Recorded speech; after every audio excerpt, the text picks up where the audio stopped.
Friends, what's going down? And welcome to another live stream. Now, we're going to be deep diving into Hubbard's background in the occult and his early beginnings having to do with Freud.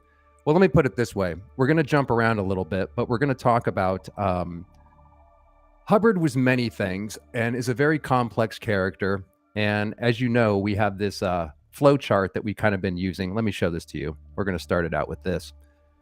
So in order to make sense of this madness, Scientology and L. Ron Hubbard are many, many different things rolled into one. And we've covered a lot of this on previous interviews and videos, which I'll probably show to you as we get into this more. But what we're going to be kind of hitting on today specifically is this area up here, which has to do with the secret society and occult, and particularly Crowley area. We'll probably touch a little bit on hypnosis, but we're going to start out where Hubbard got a lot of his ideas when he formed Dianetics, which is particularly Freud, a little bit of Carl Jung, Korzybski, and I think that's kind of what we're going to hit today. Like I said, we're going to be using this flow chart to kind of refer back to, because it's such a complex subject that when we pick a subject that we're going to jump into, we'll refer to this. And then also, here's another little flow chart that I found. Let me blow this down a little bit. This helps to put Scientology and Dianetics in proper context as well. As you can see at the bottom here, we have the Rosicrucian tradition, which was part of that diagram that I showed you before, going across this whole thing. And we have the psychoanalytic tradition. This is from 1950 going up to 1980 here and beyond. In other words, in today's world, and going back to 1950-ish, the psychoanalytic tradition is kind of in style. That's how we handle mental problems, basically. And within all that, we have Gestalt therapy. And as you can see, the arrows go into Dianetics and Scientology here. And then from Dianetics and Scientology, we offshoot into the saucer cult. You might notice that the UFO thing is kind of making the rounds. I'm sure we'll say something about that in a future video, because Dianetics and Scientology and the whole UFO thing kind of ties into the predictive programming that's going on in the television regards aliens and shit. And then we have general semantics. And then you can see all the things that Dianetics and Scientology, or some of them, the offshoot groups. And we covered that before. Everything from the Process Church, which is turned into Best Friends Animal Society, this huge compound in Utah where they supposedly rescue animals. Dianology and edutivism, $10 if you can pronounce that, abilitism, etc. And then, as we talked about before, EST, which later became Landmark, is an offshoot of that, as well as mind dynamics. So let's start at the beginning. First of all, let me say hi to you guys. Throw the chat up here. Welcome, Goldie. Goldie is the moderator extraordinaire. And who else we got in the house? Japan, how you doing? Doug, I know a lot about psychoanalytic therapy if you ever need any help with this kind of stuff. Yes, Japan and listeners, it's been great receiving emails. You guys leave awesome comments in the live streams as well as the comments themselves, where I learn a lot of knowledge. So if you have anything to contribute in the comments, or if you want to send an email over, I can't do any of this without you. And I learn a ton from you guys. Really appreciate that. Please let me know, Japan. My favorite channel in chat. Awesome. What's up, LS? Okay, so let's get into this. As usual, we have a lot to cover, but I'll try to make this go in some succinct order, but we're going to be jumping around a lot. So I'm going to keep that up with the chat. I'll pop the chat in and out. What's up? My mind went AWOL. Haven't seen you for a while. And then when we get into the bigger displays, I'll have to boot the chat. But anyways, let's get started at the beginning. So sometime in the future, there are many questions being asked about what Scientology really is. Is Scientology the, quote, religion of Hollywood, being marketed by mega celebrities like Tom Cruise, John Travolta, and some of Hollywood's biggest moguls? Is it a pseudo-psychotherapy cult or a con game? Is it a secret society or UFO group trying to go mainstream? Is it the Brotherhood of the Beast and hosted the incarnation of the Antichrist, as touched in the document that Scientology defectors called OT8? And again, we have Hubbard, we had the OT8 document on one of the videos on the channel. Others are asking, is Scientology a worldwide criminal organization? Is it a bizarre new form of mystical Nazism and fascism? Is Scientology the next Jonestown, Waco, Swiss Solar Temple, and Japanese Om Shinrikyo suicide/murder tragedy waiting to happen? Or is Scientology all of the above? What do you guys think? Is it A, B, C, or D, or E, all of the above? Now, before we get into the satanic elements of Scientology, let's jump off from the beginning when Hubbard was first putting this shit together and go into what some of his earlier influences were. Now, mind you, he was let me pull this out of here. He was into the occult early on. He joined his first order in 1940 and achieved the first 2 neophyte degrees in a Rosicrucian order. And at 16 years old, he picked up the Book of the Law by Aleister Crowley and became fascinated with him. So he's always been into the occult. And as you're going to see, Scientology, Satanism is a huge part of Scientology. And since there's many branches of Satanism, hopefully we can kind of break down Hubbard's angle of this whole thing. But let's just say Crowley was very inspirational to him. So with that background, he started out with Dianetics, basically with a Freudian kind of thing. And we'll get into that here. Okay, so you guys can see that okay? Scientology is a twisting together. Let me make sure I have the right one up. Okay, that's the wrong one. Stand by. Okay. Hubbard was to employ or parallel so many of Crowley's ideas that, I got the wrong one again. Stand by. I have like a million tabs open. Okay, this should be the right one.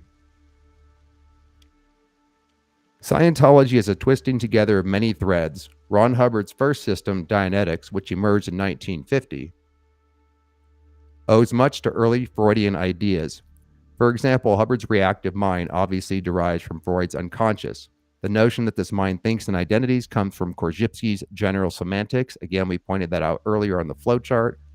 Initially, before deciding that he was the sole source of Dianetics and Scientology, Hubbard did acknowledge his debt to these thinkers, but then he wiped them out and didn't acknowledge any of them, and it said that he was literally the sole source. There's another story behind that for another time. Dianetics bears marked similarities to works reported by American psychiatrist Grinker, I'm not sure if I'm pronouncing that right, and Spiegel, and English psychiatrist William Sargent. Now, William Sargent came up in the last video, or the video before last, when we were talking about Aldous Huxley. And in the lecture that Aldous Huxley was given, he referred to William Sargent's Battle of the Mind as ways to use cult conversion techniques to kind of be the tools of the ruling oligarchy of the day.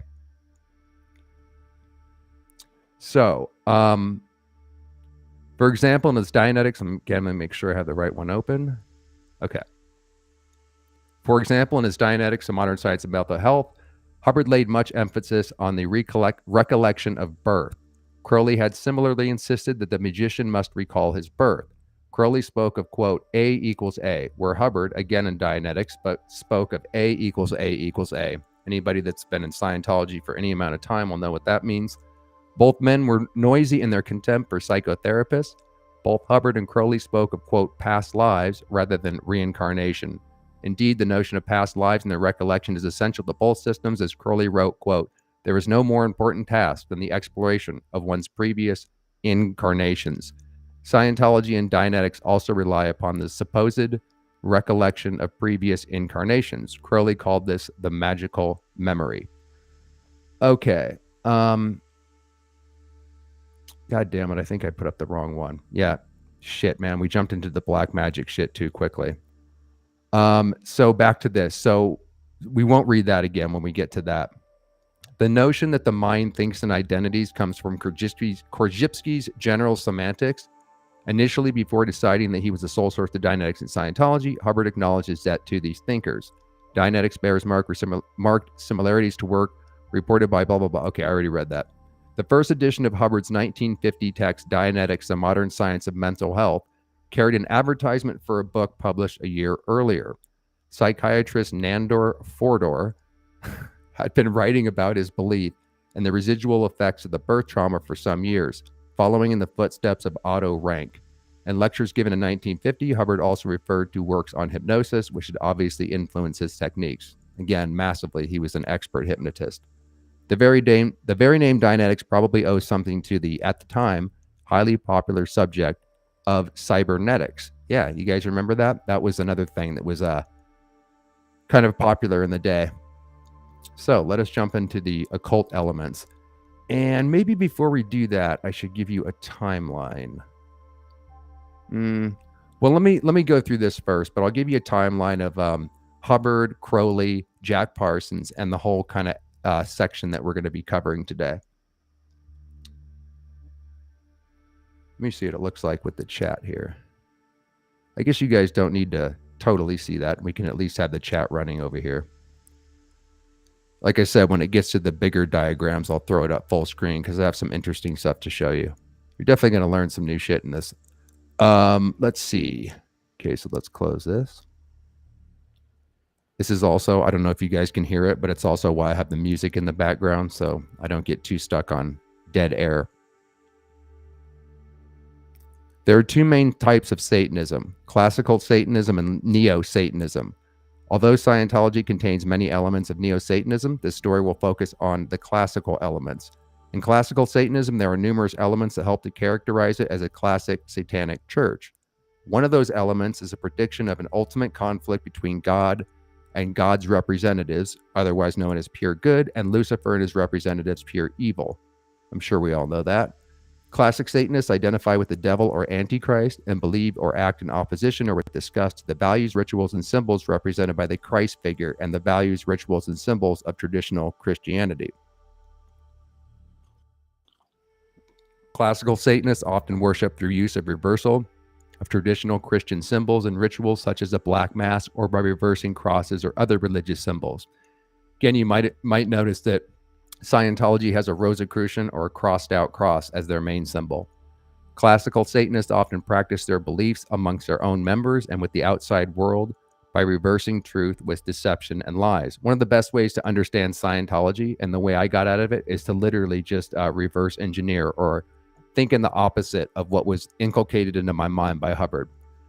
Much biblical prophecy states that there is to be a final conflict for possession of the world between Lucifer and his representatives and God's representatives. Part of this conflict involves Satanists before the final conflict, trying to possess, destroy, or indelibly mark the souls of its members. Biblical prophecy also implies as the time of the final conflict approaches, the forces of the beast will place a number on their members to mark their own. While classical Satanists often talk about this upcoming great spiritual war, a major part of their energy seems to be directed toward acquiring secular power in the forms of political and financial leverage and slave master-like control over the personal lives of those around them. Scientology and a lot of these secret societies, the bigger ones, are definitely after control of the world, and they do that via political means. Keeping the above elements in mind, read the story's examination of these elements for their parallels in Scientology and its origins. Now, origins are important. When you look at the origins of a group, you look at its roots and the, quote, signature of its genetic inheritance. Even though the organizational roots may be hidden from sight, the organization will always bear the type of, quote, fruit dictated by its genetic heritage and origins. Know them by their fruits, right? Isn't that from the Bible?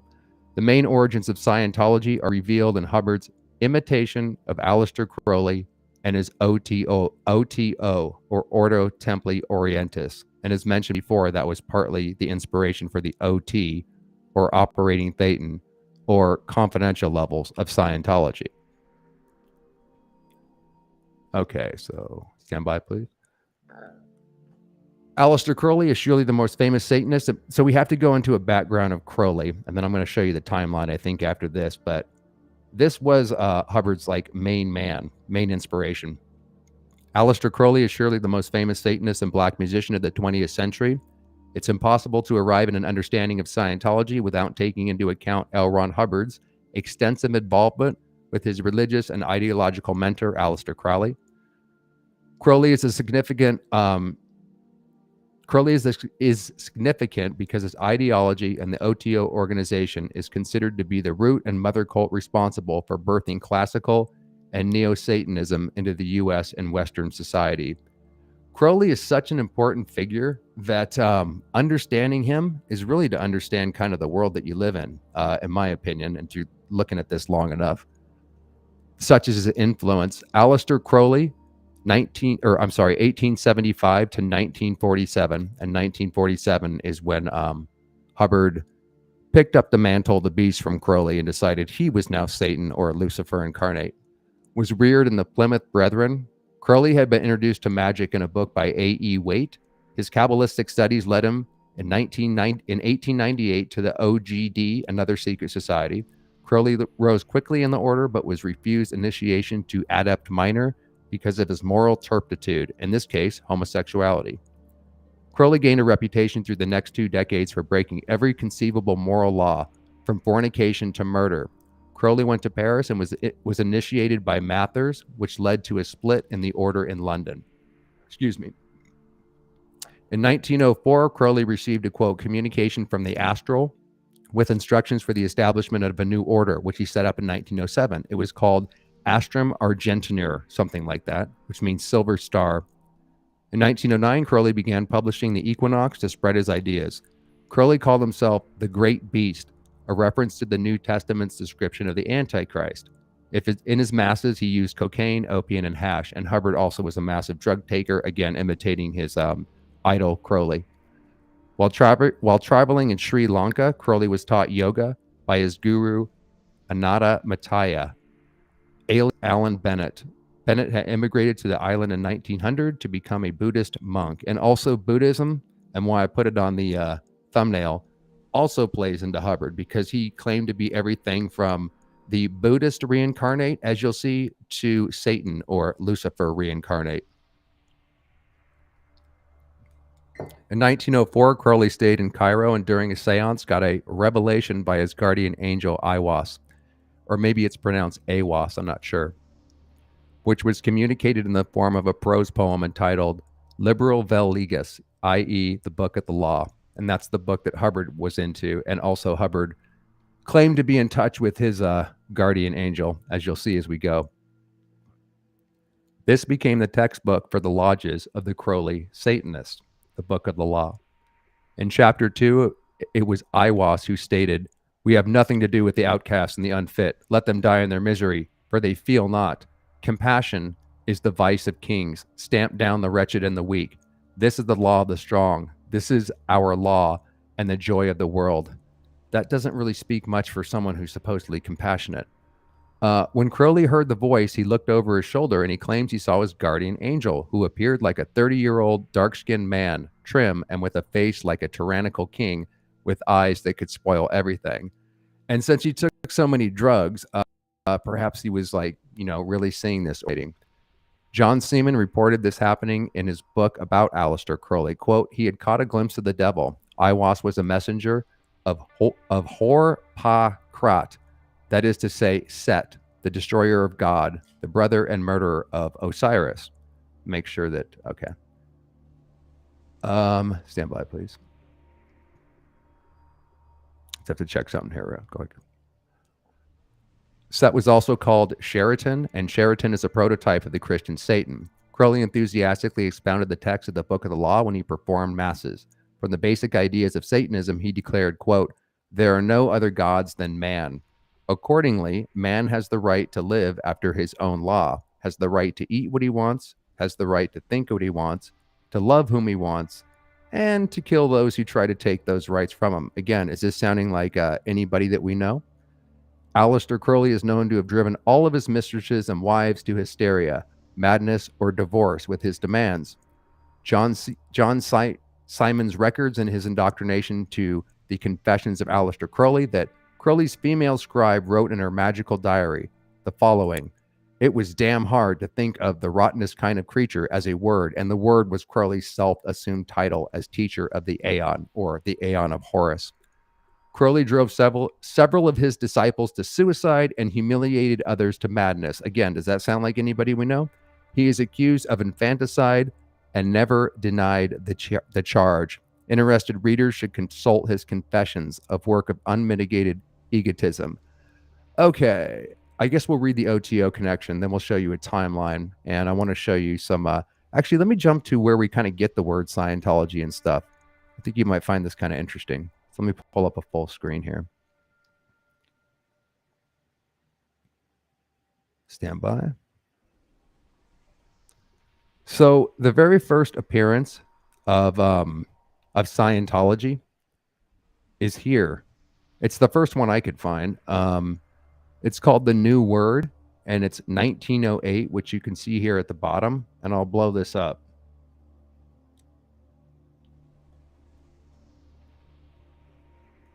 It's under a chapter called The Conjuring Trick. And right here, it just says, we distinguish between science and Scientology. And I think it's mentioned up here as well. All this is not really science, but only Scientology. Listen to this. It's all about language, which Hubbard was a master at manipulating. All this is not really science, but only Scientology. This is 1908. It is language. It is the magic lullaby in which the shapes of things melt and reshape themselves forever.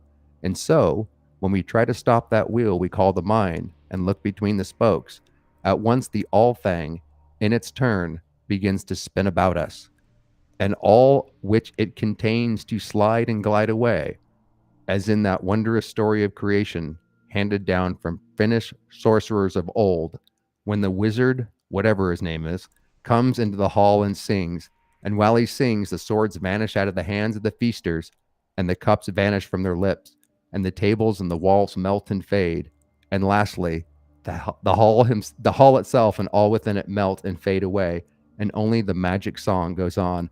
To me, that sounds like Hubbard just gets into your mind, and this also sounds like an acid trip, something from like Alice in Wonderland. And then there's another Scientology also appears in a German text. I'm not about to attempt to translate that. But you can see, what is the date here? It's 1934. And again, there's the word Scientology spelled in German. Oops, I lost that. Now, here's, the camera just died. Stand by. This is probably going to happen a lot during this thing because I'm still having problems with this camera. But in the meantime, I can speak to you guys. Okay, so let's share this. Okay. Stand by, see if I can fix this camera. So here's where we get the word engram from. There we are. Again, Hubbard was definitely reading certain texts, because this came out in, it doesn't say what year it is, but this is before Hubbard, and you can see the engrams of psychiatry. It's spelled slightly different, but there it is. And also we have possible origins for the study technology. Anybody that's been in Scientology and done the basic study manual or the student hat course will recognize the following, and this comes from a book called Elements of Composition and Rhetoric. Number 1 is always note a new word with a view to ascertaining its precise meaning and use. This is why Scientologists are so fucking crazy about looking up words and derivations and shit, and it can actually drive you mad. Make constant use of a dictionary. It is the practice of many great scholars never to allow a word to pass without an examination, if there is the least doubt about its origin, pronunciation, meaning, or spelling. And then again, as any Scientologist knows, you always have to look up the derivation, and that can send you on what's called a word chain, where you have 50 dictionaries open trying to decode and understand all the words that the word chain leads you to. Study etymology. It is useful to trace out the origin, composition, and primary meaning of words. It should not be forgotten, however, that many words do not now mean what they once did, or what their derivation would seem to imply. The etymology of prevent signifies to go before, and this, okay, whatever. So back to this. I just wanted to show you some of those. Let me close these tabs. Okay. Stand by, please.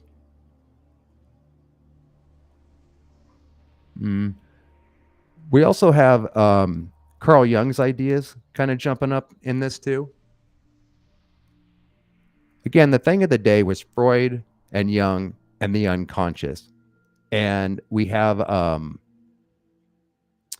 as you can see, this is Carl Gustav Jung.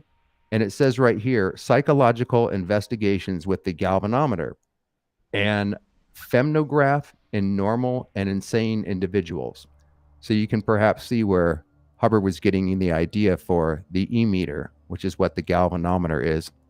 And check this out. Edison had his own little version of it. 100 trillion in human body may scatter after death, machine to register them. And this is also the psychogalvanometer, kind of being sold as like, as you can see here, a party device. The electrical lie detector, proving a kiss is electrical. I guess this was all the rage with the kids back in the day as they're playing with their pre-Scientology e-meter. Again, the more advertisements about you can mail order one of these frickin' things. And then, of course, we have Volney Matheson, who's the one that Hubbard got the idea from. And he had a falling out from him because he couldn't quite get the patent. But eventually, he created his own e-meter. Volney Matheson also spoke out on L. Ron Hubbard and called him a con artist as well, after initially kind of being into helping Hubbard out with his galvanometer. Volney G. Matheson, inventor and manufacturer of the Matheson electropsychometer. Scientologists will know that as the E-meter. And here he is. He wrote a book on past lives, how to achieve past life recalls. And there he is. And there's the what's to become the E-meter. As you see, Hubbard just simply stole the fucking idea in this famous photo. There it is. There's the E-meter. So nothing that Hubbard did was really original. And then this talks about hypnosis and Dianetics, how it's basically the same thing. So let's go back to where we were at. Okay, so we covered that.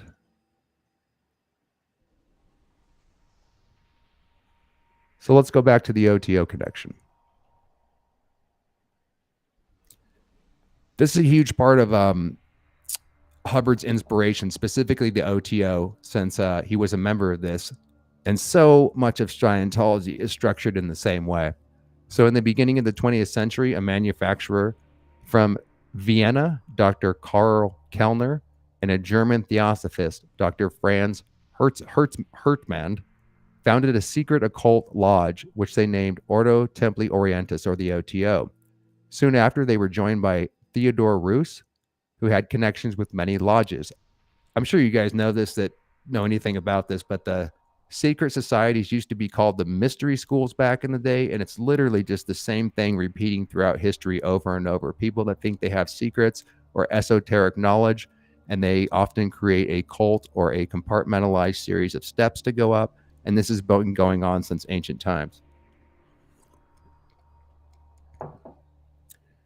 It was he who led Rudolf Steiner, the founder of Anthroposophy, I'm not sure if I'm pronouncing that correctly, into such a group. Roos, whose lodge name was Brother Merlin, contacted Aleister Crowley in 1912, and he became a member of this additional lodge, receiving the name Brother Baphomet. Baphomet, the symbol of the satanic goat, usually portrayed as a half-human, half-goat figure or a goat head.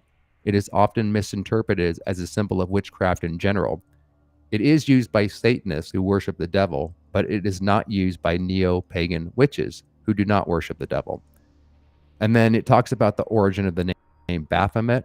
TO developed its sexual rights quickly under Roos and later broadened them under Crowley. Not long after, Crowley took over the leadership of the lodge. Like other secret lodges, members may not disclose their knowledge. Okay, so now here we get into Hubbard and Crowley, the Parsons transition. Now let me show you the little timeline here before we get into that, just to give some sense of this. So, timeline of L. Ron Hubbard with Aleister Crowley from the book Jack Parsons and the Fall of Babylon, which is a really interesting read, by the way, by Paul Redeen. October 12th, 1875, Aleister Crowley is born in England.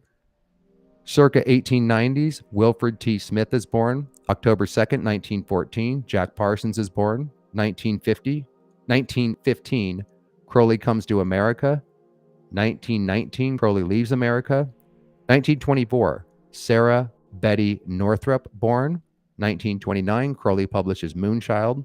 1930, Smith moves Agape, Law LA. 1939, Parsons meets Smith. 1941, Molina, Parsons, Foreman moved to Arroyo Seco. Parsons officially joins the OTO and the AA. That's also Crowley's like version of magic. 1942, Lodge moves to Parsons' house. Police investigate Parsons for the first time. For the first time, Parsons assumes role of acting head of the lodge. Parson takes Betty Northrup as his new mistress. Betty refers to Sarah Betty Northrup. She was 17 at the time, and Hubbard is going to come in later and steal her. May 1945, L. Ron Hubbard moves in with Jack Parsons. There's no explanation as how he goes from the service to just, magically coming into Jack Parsons' place. Scientology will, they'll tell you that he went in to break up a black magic ring. And the other version is that he went in to kind of learn magic and steal Parsons' girlfriend. But there might even be more to that. In fact, this might be a good time to bring this particular piece up here. Stand by, please. Here's kind of a point of contention where a lot of the other Scientologists in the X community won't go, and why I call them controlled opposition, because literally they pitch their tent and they kind of all agree on it and they don't go any further. But this article touches upon what I believe Scientology is more likely to be. It's more likely to be, well, just from based on what we've covered with the Jim Jones cult, the Process Church, all of them that were coming out of the 50s and 60s, which is why we've been hammering home that so much. So let me just read this here. It says, what Scientology expose does not presume to tell. This is the review of the book Barefaced Messiah, The True Story of L. Ron Hubbard by Russell Miller. And I should actually show you. I'm going to show you this book. This is one of the first books I read. Well, this is the first book that I read that was literally dropped off on my doorstep. That caused me to discover something called the BITE model, that stands for behavior, information, thought, and emotion control. And that allowed me to see right off the bat that what Hubbard was doing was not something unique. We didn't have unique tech. The writer of this book, Steve Hassan, is an ex-Moonie, and he was describing the Moonies and other cults using the BITE model, and I instantly recognized that Hubbard was doing the same damn thing. Now, after that, and after I had a heart attack, I jumped on the internet and I started to read PDF versions of books, and this is one of the next ones that came up, in addition to Barefaced Messiah. This is John Atack's book called A Piece of Blue Sky. I'm sure many of you in the audience have read that. Scientology, Dianetics, and L. Ron Hubbard Exposed. We have talked about John Atack before.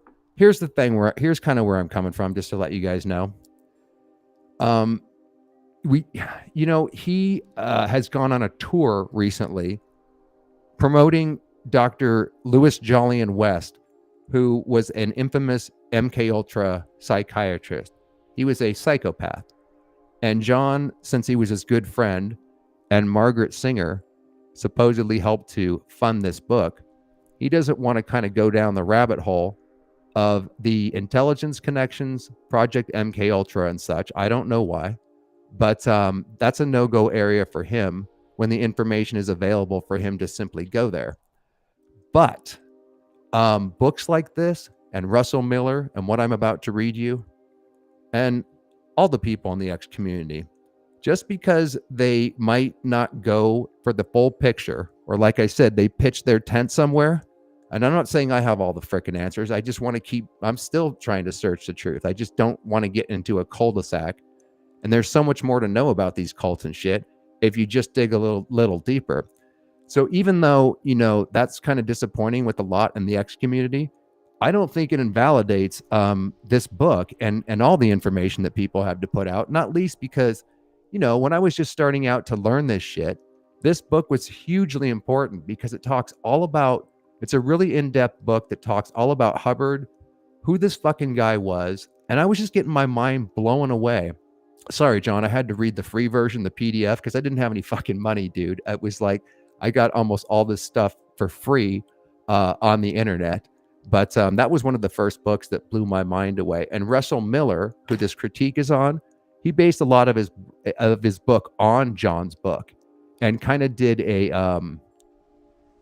again, no offense, John, but the way Russell Miller like put the story of Hubbard together is just written better, and not least because I'm sure he stole from John, but it's written better. And I remember that was probably the second or third or fourth book that I read that are fantastic books. The Steve Hassan book, any book you can get on Hubbard, Madman or Messiah by Bent Cardone, I believe. Like I said, John Atack's famous book, A Piece of Blue Sky, Russell Miller, Madman or Messiah. These are all fantastic books when you're first waking up from the cult of Scientology to find out who your leader was. His magical background has gone into greatly, and all this stuff. But like I said, I say there's a hell of a lot more to know than is in these books. So I don't think they're the be all end all or the Bibles. Okay. So let me go back to this article here that kind of explains that. And if you're new to the channel and this sounds kind of crazy, I would say go to the BitChute channel and watch all the videos. There's 130 some of them. We've gone into all this shit in great detail. It's just that sometimes new people come, they hear this information, they go, oh, that's too crazy, not realizing that we've done shitloads of videos on this kind of area, backing it up and showing kind of the bigger picture of what's going on. So this is talking about Russell Miller's book, and I would also say John Atack and what's kind of missing in these. So let me read this here. That's why we have at the bottom, by the way, knowledge report, moving beyond the controlled opposition. Anyways, because how the hell are we going to ever, do anything with Scientology and other cults if we don't actually know what the hell they're a part of? Whatever Scientology is or not, Russell Miller's book is not a real expose, even if it occasionally makes for absorbing reading. It is based on a single construct, that Scientology and earlier Dianetics founder L. Ron Hubbard was a con man and a fraud who wanted to create a religion to make money. And that's all we hear in the SBTV community and Scientology watchers in general, is he was just a con man, and that's the end of the story. In this, the book's style and composition conform to what is becoming a fashion in the so-called anti-cult literature. Miller painfully avoids what one must presume to be the more interesting underlying elements of the subject matter. Yeah, exactly. And also where the solutions lie. This is why I don't get super jazzed when there's a new lawsuit coming out by Leah Remini or this, that, and the other thing, and people claim it's the end of Scientology. I support all that crap, man, but I'm under no delusions that the end of Scientology is anywhere near close. The book relies heavily on information from ex-members of Hubbard's cult and from archives in the possession of these ex-members. But one gets a distinct impression that the information made available to Miller from such sources is being used selectively by the author to draw attention away from certain things about Scientology. Now, here we go. This is what we've covered extensively. And like I said, you can see more on the BitChute channel with the documentaries and such that are up there that go deeply into this. Modern-day international cults have almost always been closely related to or been products of intelligence agencies, and more often than not, have been created or used by the same intelligence agency milieu who have also created the anti-cult counter operation. Are you starting to connect some dots? But in the case of this book, author Miller is so busy debunking, point by point, Hubbard/Scientology's own account of Hubbard/Scientology's past that he never bothers to entertain the hypothesis that Hubbard had intelligence community connections. Again, man, this is why I just kind of don't care too much about what the other people are doing, because they just so microscopically focus on Scientology and all the latest news. And you can never get to the fucking core of what this thing is to really actually do something about, not just Scientology. When Scientology goes away, who gives a shit? I mean, I have a personal stake in that.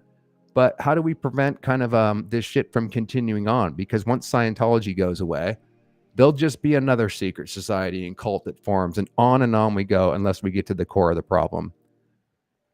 So back to this.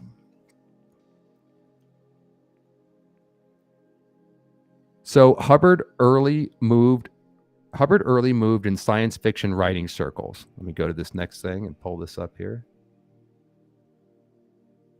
Hubbard was one of the more widely read science fiction writers in the 1930s and 1940s.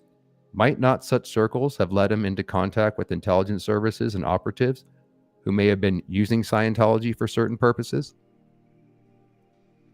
Hubbard was in the U.S. Navy. It's common knowledge among informed security experts in the United States that Hubbard had links to the U.S. Office of Naval Intelligence and may have been at one time or another an agent of the ONI.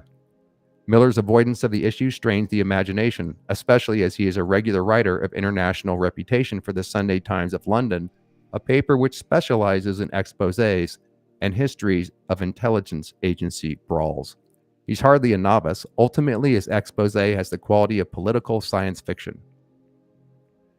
Miller's heavy reliance on, here we go. This is where like the John Atacs, the Rick Rosses, and the Steve Hassans fit in. It's a money-making business, man. Why would they want to go any deeper? Miller's heavy reliance on ex-members' testimony is a purely reductionist approach, ultimately not much better than gossip. One never knows who the ex-member is beyond a name attached to a statement. Might such ex-members have special, quote, axes to grind? Okay, Jesus Christ, I have so much to say about this, but let's just keep going. Would one or another such ex-member have been involved in intelligence activities themselves or have been part of an intelligence probe? Wait until we get more into Karen De La Carriere and Jeffrey Augustine. You might understand more why they work so hard to control the narrative.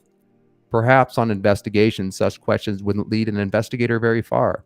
But Miller's problem is that he either simply avoids such lines of investigation or dismisses them as, quote, paranoid. You're a conspiracy nutter for suggesting that. Yes, he cannot be unaware that such questions are everyday matters in the intelligence trade, especially concerning a group like Scientology that had enough clout to maintain a private navy, create a corporate nexus that gave Hubbard alone $40 million in income from various corporations, as we finally learn on almost the last page, infiltrate governments and intelligence services, draw a following from around the world, etc. But of course, as we all know, to entertain ideas that Hubbard was not working alone is crazy. I mean, clearly he did all that on himself or by himself. Yeah, see, Don Lambert's on this shit. But if you say stuff like this, Don, you're going to be called a conspiracy nutter. Who gives a fuck, right?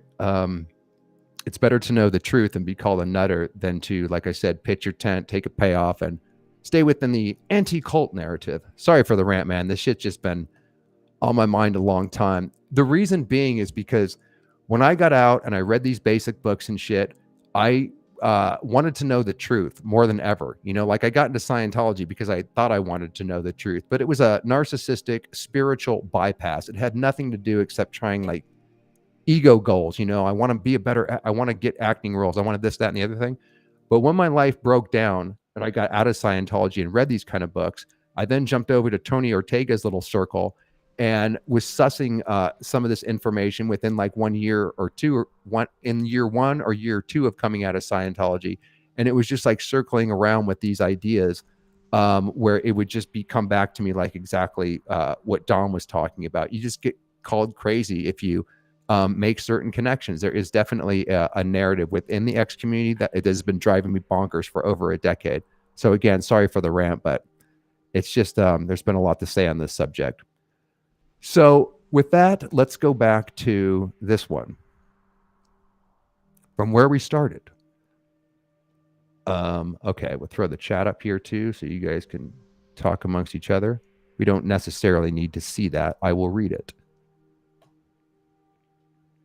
So continuing on with where we left off on going deeper into Hubbard's occult connections. Hubbard and Crowley, the Parsons transition. Hubbard's fascination with Crowley's brand of religion goes back to when he was 16. Again, we talked about this a little earlier. Excuse me, I have to burp. 16, living in Washington, D.C. He got hold of a book by Aleister Crowley called The Book of the Law. He was very interested in several things that were the creation of what some people called the Moon Child. Remember that song from Iron Maiden? Moon Child. I can't sing for shit, but maybe some of you guys remember that song. It was basically an attempt to create an miraculous conception, except by Satan rather than God. Another important Crowley principle was the creation of what was called embryo implants, of getting a satanic or demonic spirit to inhabit the body of a fetus. This would come about as a result of black magic rituals, which included the use of hypnosis, drugs, and dangerous and destructive practices. Hubbard's initial exposure to Crowley and the dark side of spirituality would get the opportunity to be further developed through his association with Jack Parsons. Now, I want to just show you guys real quick. We've covered so much of this on the channel already. I don't want to repeat it. So let me just show you this real quick on where you can go to find this shit. So let's take the chat off momentarily. Like I said, it's the channel's supposed to be kind of a dot connecting exercise. And since there's so many things to cover, you can't do it in one video. It's sort of broken down in sections and playlists, and we're not going to be repeating anything that we've already covered. So if you go to the homepage, there's the latest videos that are uploaded as section number 1, and then my background, and also breaking down my experience in Scientology, plus what Scientology is about, is the Raised in a Secret Society series. And then we have, interviews with ex-Scientologists here on podcast SBTV Live. Then we have Knowledge Report, Going Beyond the Controlled Opposition. Then we have a series with Narcissistic Psychopath, H.G. Tudor, because that's such an important subject to understand narcissists, sociopaths, and psychopaths. And we're doing another interview on our little cult series, which is right here, next week. Now, interviews. This is where you can find the videos that I wanted to show you about. So here's 2 videos by William Ramsey called The Mind Control and Madness of Scientology and Scientology, the Occult, MK Ultra, and quote, Lone Nut Serial Killers. Those 2 go through all this shit. And then also there's actually more videos that I can't play up here. So if you go to the playlist themselves, you can pull up all the videos, and they're set up in order so you can see it from the very beginning to the end. In other words, this is the very first interview I ever gave. And if you work your way down, here's the world itself is structured exactly like Scientology. That's another good one to check out. Here's the 2 William Ramsey ones that go into Hubbard's background and all this shit we're talking about and how it relates to the global scene. And this one in particular, start with this one, The Hidden History of L. Ron Hubbard and Scientology, which will bring a hell of a lot of context to what we're talking about here. So back to where we were. Hubbard's initial exposure to Crowley and the dark side of spirituality would get the opportunity to be further developed through his association with Jack Parsons. Jack Parsons was an acknowledged genius in the field of chemistry and a major figure in the first stirrings of rocket research at Caltech.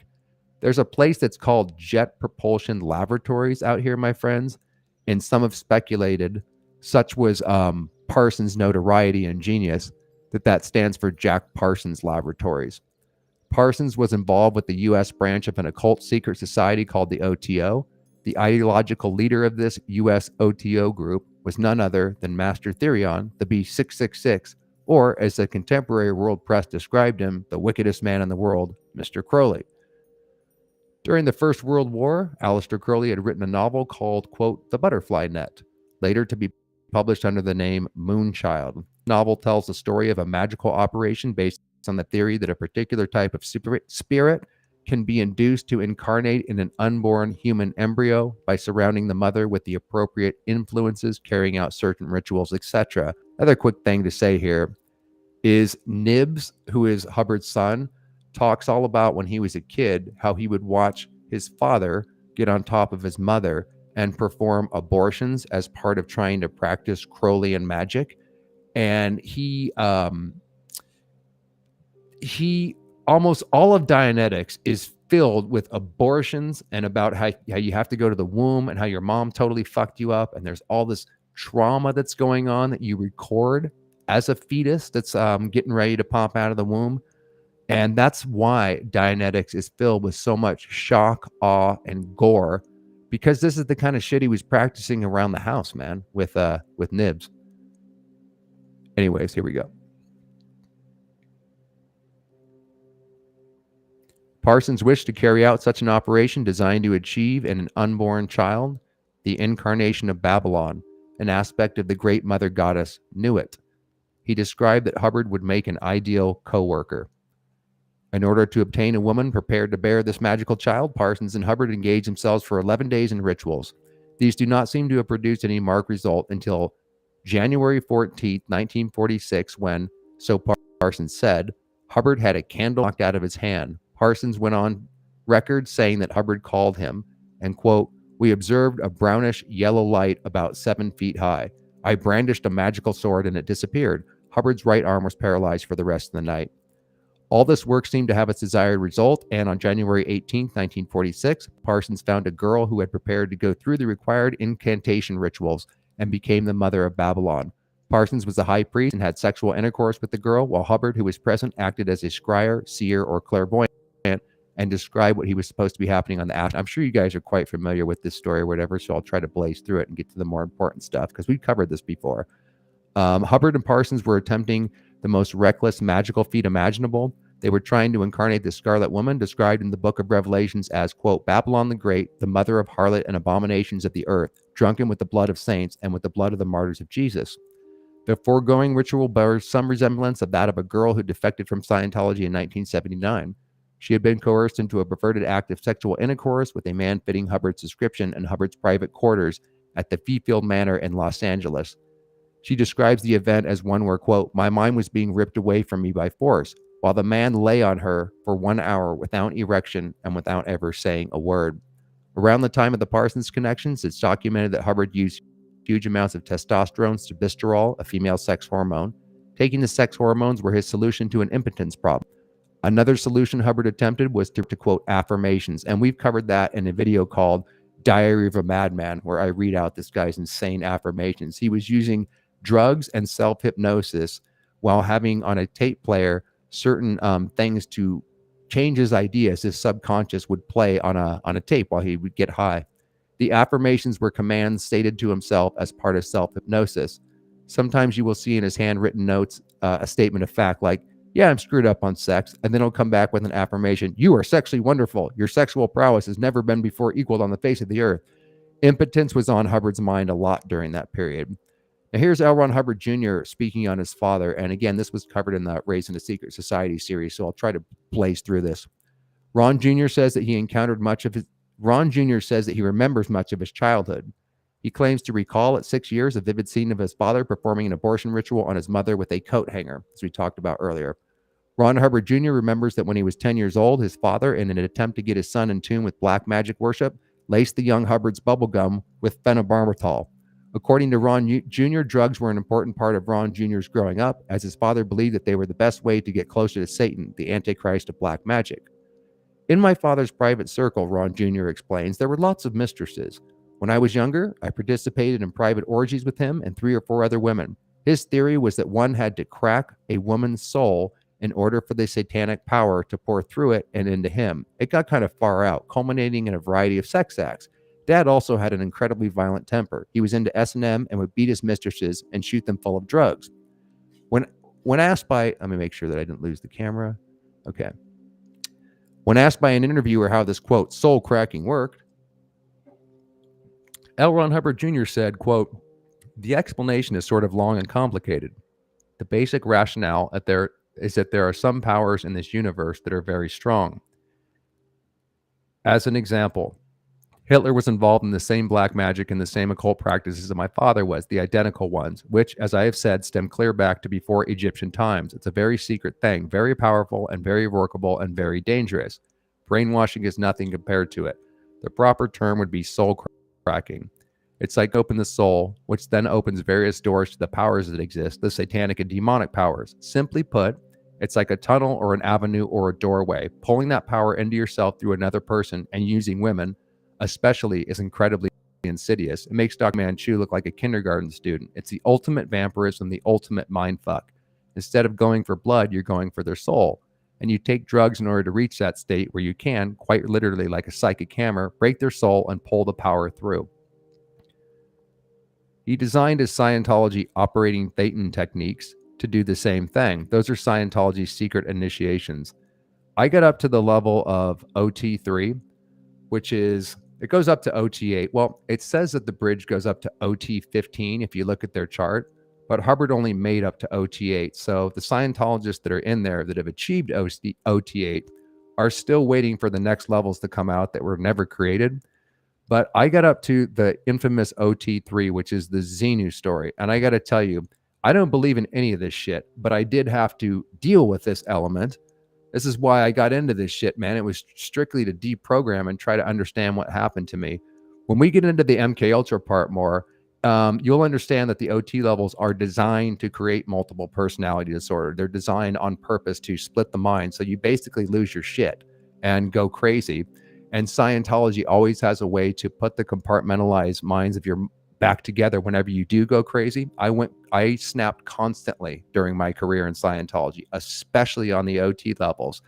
And just getting out and deprogramming wasn't complete until I actually understood this kind of area, because I do believe that Hubbard was a Satanist, and there's something to that in way of mind fucking someone on a very, very deep level. Again, we'll discuss that later. Okay, so the materials of the operating Thetan techniques, the Fishman documents, are the reason. Okay, hang on. Also, I've got to complete this by saying that he thought of himself as a B666 incarnate. Interviewer, the devil? Ron Jr., yes. Aleister Crowley thought of himself as such. And when Crowley died in 1947, my father then decided that he should wear the cloak of the beast and become the most powerful being in the universe. This would be a great guy to hang out with, man. Scientology is black magic that is spread out over a long time period. To perform black magic generally takes a few hours or at most a few weeks, but in Scientology, it's stretched out over a lifetime so you don't see it. Black magic is the inner core of Scientology, and it's probably the only part of Scientology that really works. Also, you've got to realize that my father did not worship Satan. He thought he was Satan. He was one with Satan. He had a direct pipeline of communication and power with him. My father wouldn't have worshipped anything. I mean, when you think you're the most powerful being in the universe, i.e. the biggest narcissist, you have no respect for anything, let alone worship. The one super secret sentence that Scientology is built on is do it thou wilt. That is the whole of the law. And that, of course, comes from black magician Aleister Crowley, his famous phrase. It means that you're a law unto yourself. Again, you create your reality. It doesn't matter what the reality really is. You can make your own reality. That you're above the law, that you create your own law. You're above any other human considerations. Should I read this? Okay, yeah, this is kind of interesting. This gives you a feel for what Hubbard was up to 2 years after he formed Dianetics, and he did the famous Philadelphia doctorate course lecture.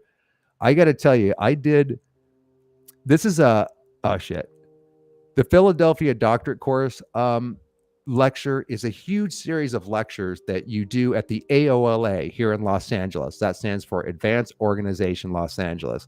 And I did this course like 2 or 3 times, and I was getting my mind blown. And I would constantly ask the supervisor how to kind of do these magical powers that I was learning about, having no idea that almost 100% of the PDC, the Philadelphia doctorate course lectures, they're kind of famous in Scientology, was strictly Hubbard getting jazzed about the text that he was reading from Crowley. And then that's what all these lectures were about. He would read Crowley's text, get high on drugs, on speed, and then go out there and start rambling away. This shit went way over my head in Scientology. I didn't know any of the references he made. I just found it absolutely fascinating because I'd never come across it before. And it was another thing of like, wow, Hubbard's a genius. Where did he even come up with all these incredible ideas that I've never freaking heard before? So back to this. This is what was happening to him during this time. The following is from a piece written by L. Ron Hubbard Jr. about his father in 1985 entitled Philadelphia. We were in Philadelphia. It was November 1952. Dianetics was all but forgotten. Scientology, a new science, had become the focus of attention. Every night in the hotel, in preparation for the next day's lectures, he'd pace the floor, exhilarated by this or that passage from Aleister Crowley's writings. Just a month before, he had been in London, where he had finally been able to quench his thirst, to fill his cup with the true, raw, naked power of magic, the lust of centuries at his very fingertips. Quote, to stroke and taste the environs of the great beast, to fondle Crowley's books, papers, and memorabilia, had filled him with pure ecstasy. I guess he wasn't getting laid very much at this time. In London, he had acquired at last the final keys, enabling him to take his place upon the throne of the beast, to which he firmly believed himself to be the rightful heir. The tech gushed forth and resulted in the Philadelphia doctorate course lectures. Again, if people don't know anything about Crowley, and I've heard even Scientologists and free zone Scientologists talk about this course and these lectures in particular, They are pretty mind-blowing, but once you understand Crowley, they're put in their proper context and they're anything but mind-blowing. It is perhaps coincidental that Hubbard, in the late 50s, set up his headquarters at St. Hill Manor in England, less than half an hour's drive from what had been Crowley's former house in Tunbridge Wells. Aleister Crowley's ideology. Okay, here's a comparison between the two. I'm going to read you some of this, and then I'm going to jump over to another piece. Stand by for a second. Let me close some tabs here. Actually, I'm going to show you this real quick, too, because this all fits in with the occult aspect of Scientology. It wasn't just Crowley, and it wasn't just Rosicrucianism, and it wasn't just funneling the text, like I said, of Crowley. But it was many different secret societies. One of those is the Golden Dawn, and you saw that earlier. Let me pull up that. Let me see if I still have it. Stand by. Okay, I think I shut it. But that flow chart that I showed you at the beginning, this is a part of it. The Golden Dawn, and it says the Hermetic Order of the Golden Dawn was a secret society devoted to the study and practice of the occult, metaphysics, and paranormal activities during the late 19th and early 20th century. And here you can see some Scientology memorabilia. This is something Hubbard wrote called The Golden Dawn, an Invitation to Freedom right here. You've got the Golden Dawn lectures. My pops had this lecture series and all of them in his library. I probably listened to this. I've listened to all the lectures multiple times. And then there's the Rosicrucian cross right here, the crossed out cross, which you can see is Scientology's symbol. And just look at this over here. This is that looks like a Nazi kind of rally right there with all the little Illuminati symbols, the crossed out cross. And then you got the bones here, which we'll talk about in a second, on the cross, kind of related to the skull and bones. And just another example of how much he was into this shit. We'll get into this stuff a little bit later. So let's go back to where we were at. How are you guys doing in the chat? Let me been just rambling here forever. Let's take a break, have a cigarette, and see how you guys are doing before we carry on.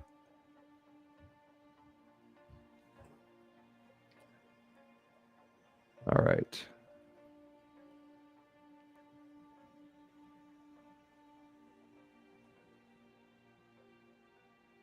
I don't know what I guess you guys are cackling away and exchanging with each other in the chat. I have no idea what a lutfish is. I think Parsons was a genuine seeker and L. Ron Hubbard was a con man. Yeah, I can't disagree with that, Lute. Like, I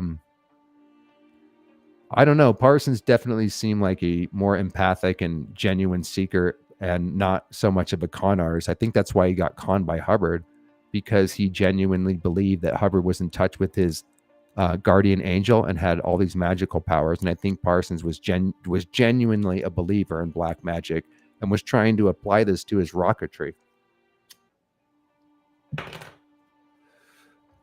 Okay, what else we got here, my friends? Then we'll roll on.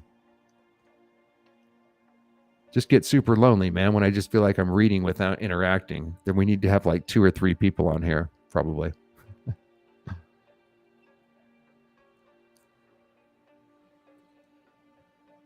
Okay. Sorry, I don't know why the hell I pulled that one up. Look into Crowley getting fucked for magic consistently. Yeah. Okay, so let's roll back on this. You guys can chat amongst each other, carry on, and I'll continue to read this. So Aleister Crowley's ideology and Scientology's ideology, a comparison. There are many similarities between Crowley's writings and the teachings of Hubbard. To name but a few of the most benign, there is a Dianetics time track in which every incident in a person's life is chronologically recorded in full in the mind. And you guys might know that this is similar to Crowley's magical memory. The magical memory is developed over time until, quote, memories of childhood reawaken, which were previously forgotten, and memories of previous incarnations are recalled as well. Again, this is why we have Dianetics focused on getting your memory back all the way from when you were in your mother's frickin' womb. And then what do you know? Scientology very quickly goes into past life recalls because Hubbard claims that that's what people were contacting. I believe he was always planning to do that anyways.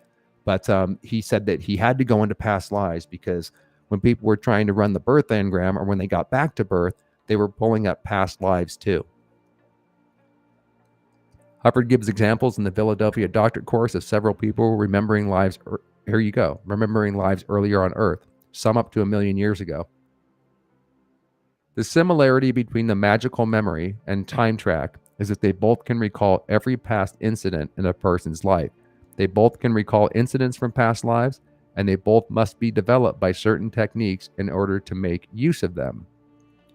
Both Hubbard and Crowley considered it important to have the person recall his or her birth. Quote, having allowed the mind to return for some 100 times to the hour of birth, it should be encouraged to endeavor to penetrate beyond that period. That's from Crowley, and this is from Hubbard. After 20 runs through birth, the patient experienced a recession of all somatics and, quote, unconsciousness and apparative content. Thus, there was no inhibition about looking earlier than birth for what Dianetics had begun to call basic. In 1952, Hubbard recommended a work by black magician Aleister Crowley, which Hubbard called The Master Therion, published in 1929. This book was reprinted as Magic in Theory and Practice, and it also contains reference to the recollection of birth.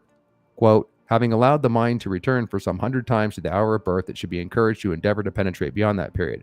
If it is properly trained to run backwards, there will be little difficulty in doing so. I think I have a picture of that book, Magic in Theory and Practice. Stand by. Let's see what we got here.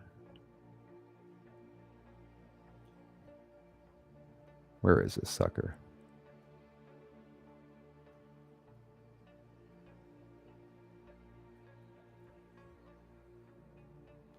Can you guys hear that music in the background? Is it annoying, or does it provide a little bit of ear entertainment while I look for things? Put a 1 in the chat if it's annoying, 2 in the chat if it's cool. Okay, so there's the book, Magic in Theory and Practice. Or actually, that's the Master Therion. Check this out. Let me show this to you.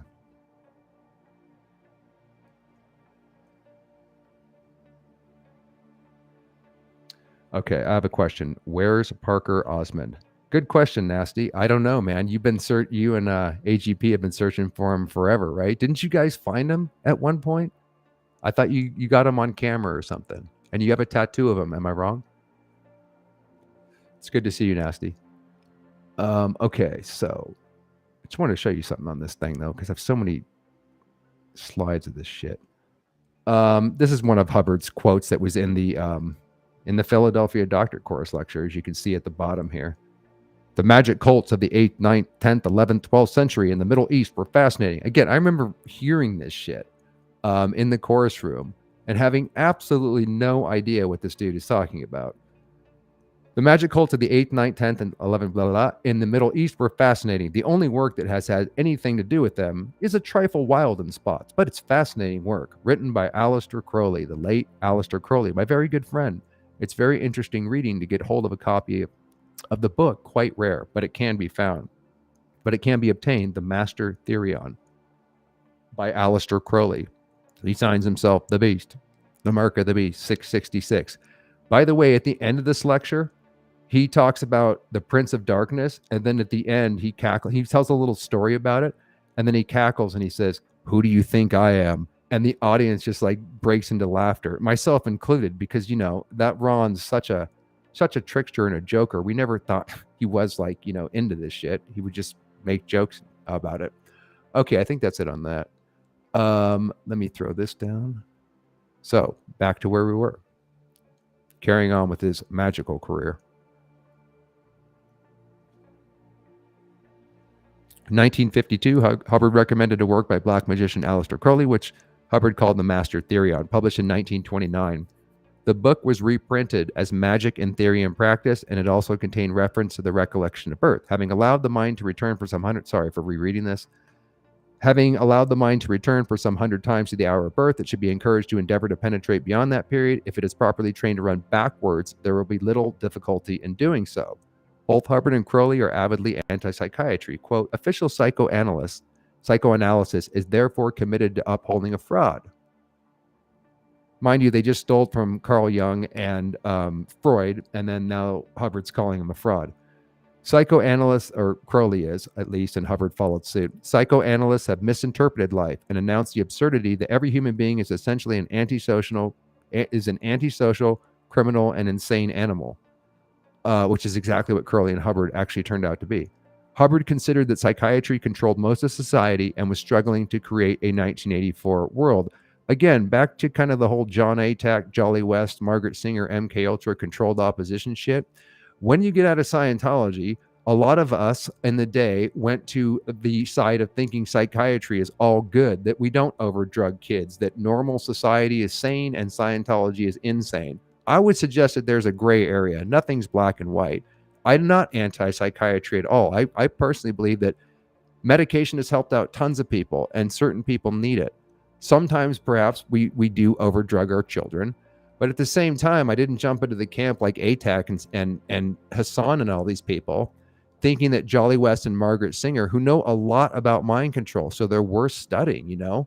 All these people are worth studying, but they're not the good guys, man, like some of these people think. Hubbard and Crowley both posit the ability of the person to leave his or her body at times. Crowley states that the way to learn to leave your body is to mock up a body like your own in front of your physical body.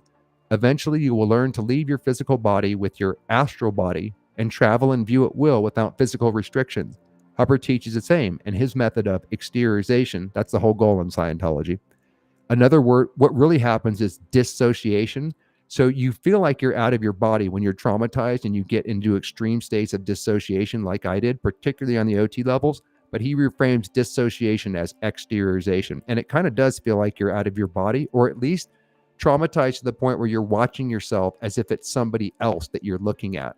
And it took forever to get back in my body, so to speak, by undoing all this fucking trauma. It literally took like 10 years to kind of stop being so dissociated and feeling like I'm looking at the world from kind of a dead and desensitized viewpoint. It sounds fucking scary just saying that, but it's been like I said, it's been a long time since I've felt that or gone through that. But for 10 years straight, that was my state of mind, man, while I'm trying to explain to my friends what's going on. And I didn't even understand it. That's how badly those OT levels and the auditing fuck you up. Both Crowley and Hubbard use an equilateral triangle pointing up in a circle as one of their group symbols. Both use volume 0 instead of volume 1 to begin enumerating their works. And we also have grade 0 in Scientology. Everything starts with 0 rather than 1 because of Crowley. Crowley's notion of the will. The original definition of Scientology 888 was the attainment of infinity by the reduction of the apparent affinity and power of the mess, that means matter, energy, and space and time universe, to its 0 from oneself, and the increase of the apparent 0 of one's own universe to an infinity for oneself. It can be seen that the infinity symbol stood upright makes the number 8, which is to say, the essential idea of Scientology is to raise the power of the individual's will or intention to, quote, in infinity. What you say goes. What you postulate, what you imagine, what you desire in your mind happens. This aim is held in common with all magical systems. The exercises used in the attempt to achieve this, especially those in the creation of human ability. That was another book in Scientology that blew my fucking mind away until I had reference for where the hell he got these ideas. Some of them in creation and human ability are all about astral projection, getting you to be a point on the sun, to explore the universe and all this crazy shit that I could never quite get to work in Scientology and always had questions about how to apply these things. So the creation of human ability are ritual magic disguised as therapy. Exactly. Creation of human ability is straight out of Crowley's works. That and the Philadelphia Doctorate course are the two main ones that are without a doubt literally just ripped off. Adopting the same stated purpose for Scientology as Crowley had for his magic, Hubbard says in a 1952 taped Scientology lecture, quote, our whole activity tends to make an individual completely independent of any limitation. In Crowley's organization are several grade levels. That's how all the secret societies are structured, so that the truth is always changing and nobody in the organization can ever figure out the totality of what the fucking thing is because everything's kept compartmentalized. To reach the grade of adeptus exemptus, quote, the adept must prepare and publish a thesis setting forth his knowledge of the universe and his proposals for its welfare and progress. He will thus be known as the leader of a school of thought. It is apparent that Hubbard has fulfilled this requirement. The quote, creative processing of Hubbard's 1952 Philadelphia doctorate course and also the book Creation of Human Ability derives substantially from the work of Black magician Aleister Crowley. One could go on for quite some time listing the similarities between Crowley's and Hubbard's theories and writings, but for additional information, the reader is encouraged to investigate for himself. All right, so Scientology symbols and the satanic. Let's get into some of these symbols here. As we talked a lot about the sign symbols of Scientology and breaking some of these down. So let us do that. Stand by. Okay, let me throw the chat up here. You guys probably don't necessarily need to see all that. Okay.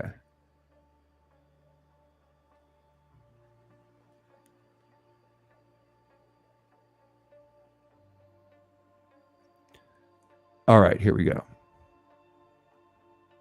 Scientology symbols and the satanic. The S double triangle motif of Scientology's main symbol probably derived from the black magic used as a snake symbol, the quote, wise serpent or Satan, combined with the deconstruction into two triangles of the Star of David, rather like the reverse ritual of hanging the Christian cross upside down to signify devil worship. This symbol, the magical hexagram, was used by Hubbard and Parsons during their attempts at incarnating the Antichrist in human form. Let me see if I have a picture of that freaking thing. Well, here's the Star of David, and as you can see, it has the two triangles, and Scientology has a different version where there's two triangles. I need to find the fucking thing. Let me see if I can find it. They have two triangles with a snake or an S through it. Stand by.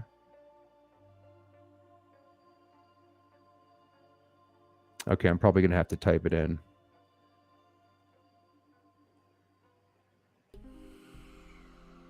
I'm sure you guys know what I'm talking about, right? The S and double triangle. Let me see if I can pull it up real quick, but I don't want to waste everybody's time trying to find this thing.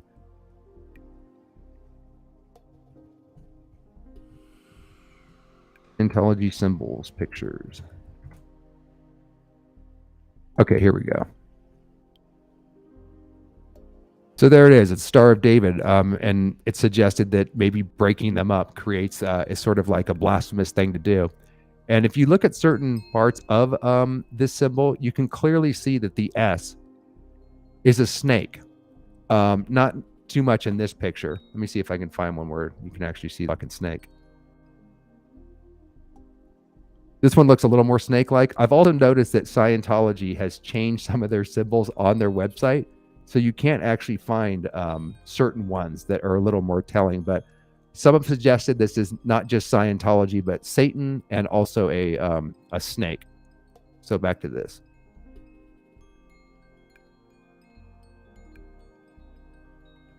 So we covered the S and double triangle. Now the RTC, that stands for Religious Technology Center. A main Scientology corporation symbol contains the Dianetics triangle, which is a common magical symbol representing the door of the Kabbalah, the letter Daleth. Hubbard indeed assigned it to the Greek equivalent of Daleth or Delta. Also, when it comes to words like Delta, like you just heard, and Thetan, those are also brainwave states. So you have beta, alpha, theta, and delta. And theta can come from a brainwave state. That means a spiritual being in Scientology. It can relate to thelema, which is the word for will or intention in Crowley's, or it can relate to Satan, if said with a lisp. Okay, so continuing on. Let me see if I can pull up this. Let me finish this with the RTC, and then I'll see if I can pull up the symbol. The triangle on its base is also the symbol of Set, the Egyptian god called by some the destroyer of man, the male equivalent of Babylon. Indeed, Crowley equates Set with Satan. Hubbard also used a Daleth triangle of the Egyptian destroyer god Set as the Dianetic symbol. Let me show you some of these symbols here. Let's start with this one. I'm going to have to pull this up full screen here. Throw the chat off. This is from the late Arnie Lerma, RIP, man. He had a lot of good information about this and would go deeper down the rabbit hole than almost any of the ex-Scientologists. So let's cover some of these symbols here. Scientology is worse than you think. Quote, but mysticism, occult... This is from L. Ron Hubbard. Listen to this. But mysticism / occultism isn't our source. Our source actually is magic. Magic is something that today is performed on a stage with I don't know how to pronounce that word. Prestidigitation, whatever the hell that means. But magic actually has a much more vivid and noble history than a stage magician. It's quite remarkable that the magician attempts directly to use spirits to perform his will. That's where we get the OT levels and the huge mind fuck of trying to actually get out of this thing if you've done the frickin' OT levels. I've talked about that on the series, man. Those OT2 and OT3 literally drove me insane, and my dad had to come and try to rescue me multiple times. And this is his basic modus operandi. That is his goal in practicing magic, and that's from a lecture given January 1958, The History of Clearing by L. Ron Hubbard. Now, CST, the Church of Spiritual Technology, this is where Shelley Miscavige is being held. I would say not against her will. I would say, she might not like David Miscavige, but she would have planned her escape a long time ago if she was able to do so. I personally don't think she's been killed. I think she's a dedicated Scientologist and program. And if the police went in there, she would say, fuck off. I want to be here. I don't know where this whole missing Shelley Miscavige thing has gotten such legs, because I don't really believe that. Tony Ortega's also talked about that too, that, yeah, she's just there because she fucking wants to be, because she's brainwashed. The corporate entity that owns Scientology owns RTC, has a registered name of Church of Spiritual Technology. It could be more aptly described as the Church of the Hole in the Ground. Now, here's where we get into some dates. April 30th and May 1st are witches' days. These are very popular days to do sacrifices and stuff if you're into this kind of shit. The corporate fiscal year ending for CST is April 30th. April 30th is also the day Hitler chose to commit suicide. April 30th is also a witch's day. It is the most holy day in Satanism, other than one's own birthday. And by the way, in the occult, signs, symbols, and dates are fucking everything. I mean, it seems ludicrous to you and me, but they take these dates and these symbols very seriously, not least because the symbols communicate to the subconscious. One's own birthday is the holiest day in the OTO brand of Satanism. David Miscavige's birthday is April 30th. And Joseph Goebbels was appointed prime minister on April 30th by Hitler. Anton LaVey founded the Church of Satan on April 30th. April 30th is called in Germany. I'm not even going to attempt to pronounce that, but it's known as Witches' Night. Also, May Day Eve, again, May 1st. In some parts of northern coastal regions of Germany, the custom of lighting up beltane fires is still kept alive to celebrate the coming of May, while most parts of Germany have a derived Christianized custom around Easter called Easter fires. Okay. Choosing a different fiscal year end date should be considered carefully, however, because it will affect all of your other reporting obligations, which begs the question, who exactly does CST report to? This is from L. Ron Hubbard Jr. My father wanted to be one with Satan. Question for Scientologists. Do you? Well, no, we don't know that we're in a satanic cult. We only learn that when we get out. It's so well hidden and covered over that it really just seemed like I and others were advancing our life through some really sane tools. The Church of the Hole in the Ground indeed is, and try to figure that out. The best place to hide something is right in front of you. Hubbard tells Scientologists that they are Thetans, pronounced Thetans. If you say Thetan with a lisp, it obviously spells out Satan. Now, here's the crossed out cross that you see in Los Angeles here, where I went, and all over the world. Every Scientology building has a crossed out cross on it. And if you look at the points of that cross very closely, especially the gold painted one on the top of the big blue building in Los Angeles right now, examine the ends of the supposed Christian cross, you will find the ends are the ends of bones. I'm going to blow this up so you can see that they actually are bones. And again, this is right in the LA place. So there you go. Stand by. You can see the bone up here at the top, the bone right here, and the bone here at the bottom. Scientology's crossed out cross over Big Blue in LA. And I would suggest that that also relates to the Skull and Bones Secret Society, which is one of the more popular ones. And that's what George Bush Sr. and John Kerry were a part of, among many other politicians. The Skull and Bones is an initiation ritual and a secret society that you go through, I believe, at Yale, and then you come out as world leaders and such. Okay, so back to this.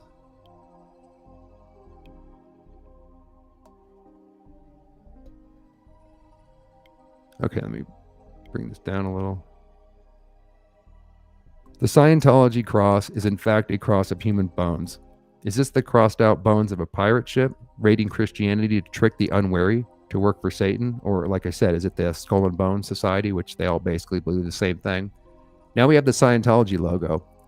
This is known that one of David Miscavige's close associates was L. Ron Hubbard, who did that Moonchild ceremony in 1947 with Jack Parsons. If you'll notice, the colors also are important in occult rituals, and you'll notice the 4 lightning bolts coming off of that. And what does that remind you of? The only other mention of a Moonchild ceremony I can find on the web was one done by one of Hitler's pals. In the Moonchild ceremony, which supposedly opened a doorway for spirits to enter this realm, the colors that are required to be used are the same as the colors used for the book by Hubbard for humans to enter his realm, the Dianetics logo, which, as you guys might know, is green and gold. The triangle on the logo contains 3 corners, each of which is 60 degrees, and in Crowley's numerology, again, numerology is everything in this ridiculous quote religion, 60 equals 6 plus 0 equals 6. So the triangle becomes a secret way to invoke the number 666, based on Crowley's numerology, of course. But whether Hubbard succeeded or not, the circle has been broken. So how do you get out of this black magic shit, according to Arnie Lerma? Here's some pointers. When a sorcerer is invoking evil spirits, they draw a circle. Again, I didn't believe in any of this shit, guys, and it still kind of wrecks my mind. I'm not sure exactly what I believe. But just knowing about this and learning about this did help me actually heal the PTSD, the endless nightmares, and all the crazy voices that were going off in my head. I do think there is something to this Satanism and actually invoking spirits, as crazy as that might sound. When a sorcerer is invoking evil spirits, they draw a circle on the ground. In the circle, they draw 2 triangles, a Star of David style. They place the vessels they wish to use as mediums for these spirits inside points of the triangle. The circle is there to maintain the invoked demons and keep them from going somewhere else or attacking the sorcerer. This is also what the pentagram does. You draw a pentagram, and supposedly you can get the entity to appear in the middle, and the circle is there to keep the entity from beating the shit out of you, escaping the circle, and jumping into your body or some shit. When a Scientologist following Hubbard's words, word for words, like a formula, causes someone to get into Scientology, they are in essence entering into the double triangles of the Scientology logo. That also has a capital S for Scientology. Or is it Satan? Or again, is it the snake? Or is it all 3? Hubbard gets people to join in and symbolically enter the triangles in the logo of Scientology, which are the triangles of the sorcerer star and circle. Once they are there, Scientologists have their psyche destroyed by the mind-numbing upper levels of OT 7 and 8. I would say it starts right in OT 1. Mock up a machine for destroying bodies. This is an actual command from the secret levels. Are the upper levels, in fact, preparing Scientologist's body to become the vessels for those same demonic spirits he was invoking in the 1947 Moonchild ceremony? Vessels for what? And Artie suggests perhaps this. And he's talking about the jinn. I talked about this in one of the Secret Society episodes, how Gnosticism, the spirits that they believed in that were evil, which were called archons, in the Islamic faith, they're called jinns. These are said to be fire, smokeless entities that they were conjured. And in Christianity, we, of course, have the demons. In other words, there's nothing new under the sun with Scientology. It's all about demonology. Scientology is just black magic spread out over a very long time, and that's said by Hubbard. And here's some more information. Again, all these links and everything will be left in the description box a few hours after the video publishes, so you can go deeper into this. I'm not going to read all of it. But let's see. Is there anything else here? There's just so much information that's interesting here. Okay, so that's it on some of the symbols. Let's see what else we got here. We're almost done, guys. I think we've covered most of what I wanted to cover today. Okay, so let's actually go back to this and make sure we covered all the symbols and shit here. Throw the chat back up because you guys don't need to read this. You can just listen to my voice and hopefully decipher it, even though I'm stumbling over everything today. So we covered the RTC symbol. Hubbard copied the back of Crowley's tarot cards, a distinctively marked cross, which he used for his main Scientology church cross and symbol. The Sea Organization symbol of Scientology's elite paramilitary division is also interesting. The five-pointed star or pentacle is the most commonly known symbol of magical power. It is held between two 13-leaved laurels. There it is, another occult symbol, as the Sea Org member innocently puts on their work boots and their jacket with this emblem, entering the circle without even knowing it. This shit's so fucking wild, man. Imagine, by the way, thinking that Scientology is like, you know, the greatest thing on earth. My parents are into it. I'm learning, as Scientologists will say, tools for life, how to help out my business. When I fucking came out of this thing and started to read this occult shit, which was like on day 1 or 2, again, John Atack's book and Russell Miller, they all go into this. I could not wrap my mind. That's why I really wanted to study this shit, man, because I wanted to know how the trick was done, as Arnie says, and I couldn't wrap my mind about how mankind's greatest friend, this guy that really seemed to be helping me out in my life, was into all this occult shit, and I didn't know what the hell any of this stuff meant. It just went so crazy, and it went so over my head. But 15 years later, it makes a hell of a lot of sense. And I suggest that you can't understand Scientology at all without reading Crowley's books, without understanding the kind of shit that we're talking about. And this is just a tip of the iceberg. And it's so well hidden, as Nib said, Hubbard's son, that it's one black magic ritual spread out over a lifetime, but you don't see it. You just think it's tools for life and shit until you get deeper into it. Okay. So back to this. We'll cover some more symbols.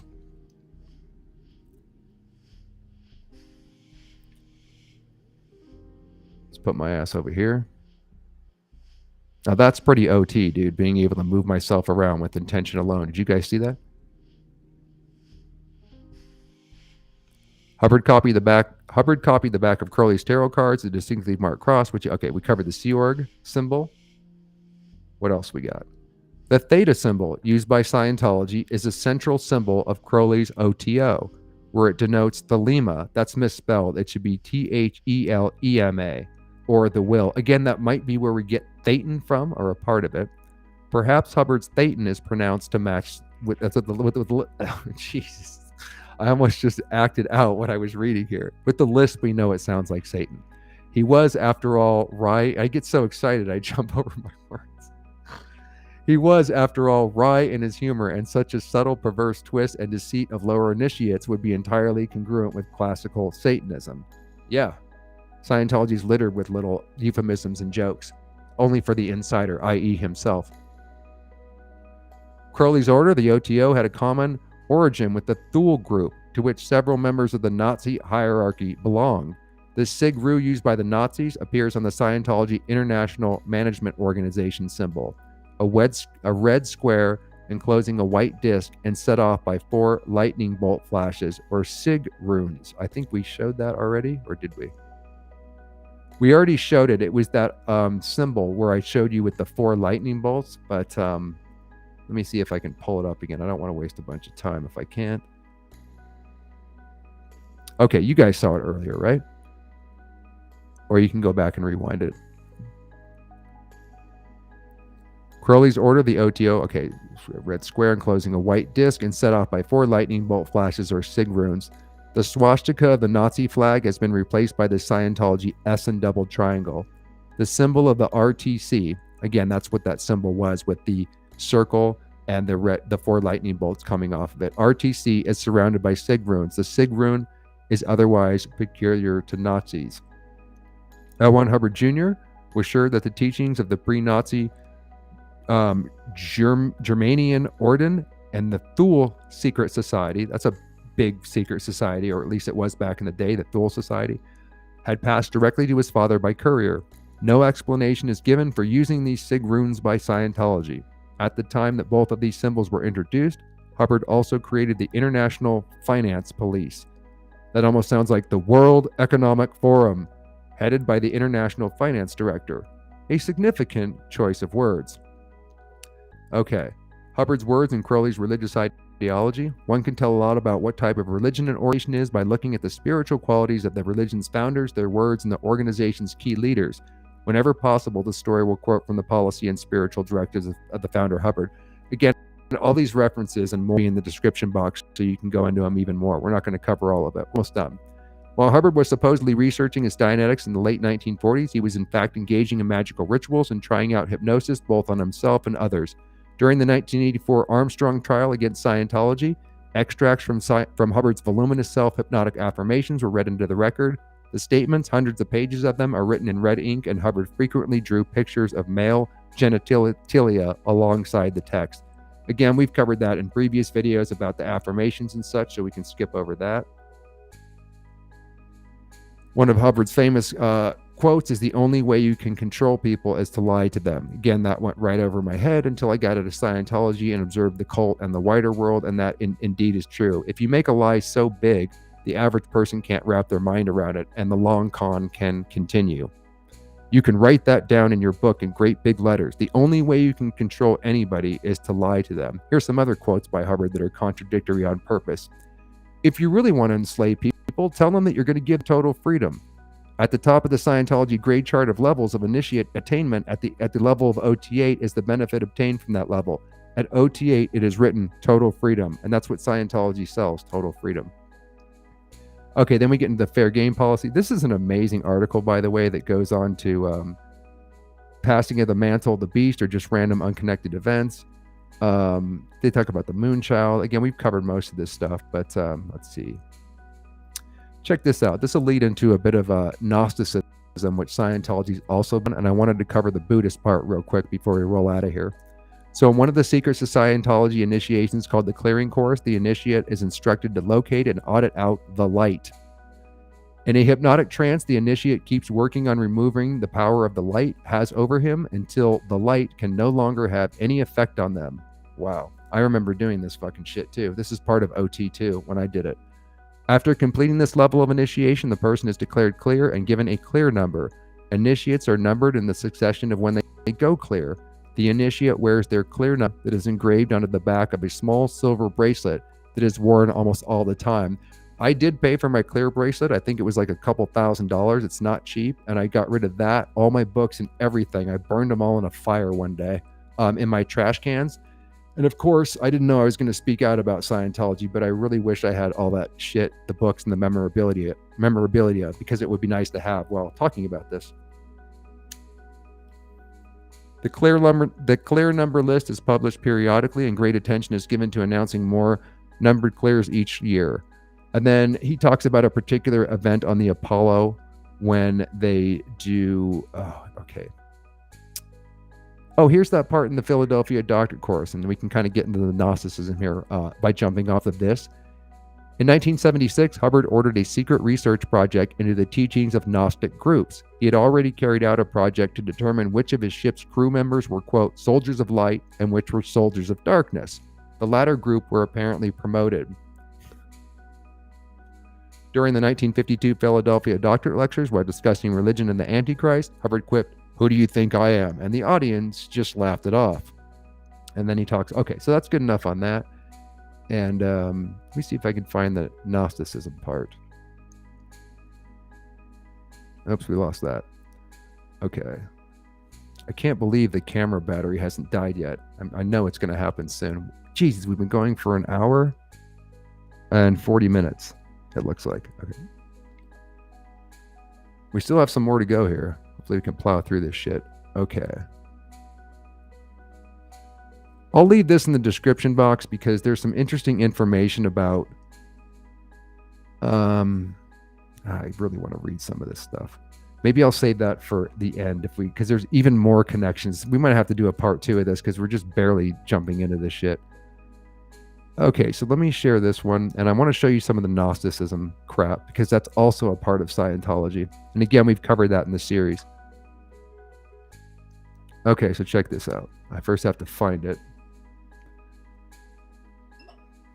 It's very interesting stuff in here. Of course, Ghislaine Maxwell plays a part in this, but I can't cover that now. There's Jack Parsons. Right there. Rocketeers Jack Parsons, Ed Foreman, and Frank Molina. They look like a bunch of badasses, man. And again, like nobody could rock these kind of clothes today, but Jack looked like a badass in this. There they are lounging around. The odd beginnings of Ron Hubbard's career. There's Hubbard and there's Crowley, I believe. And there's Jack Parsons. Okay, the Book of Enoch. This is Thelema shit. The Marquette Confederacy. Okay, this kind of plays into... Let's see. The Prophet of the... Just only going to read you the stuff that needs to be read here.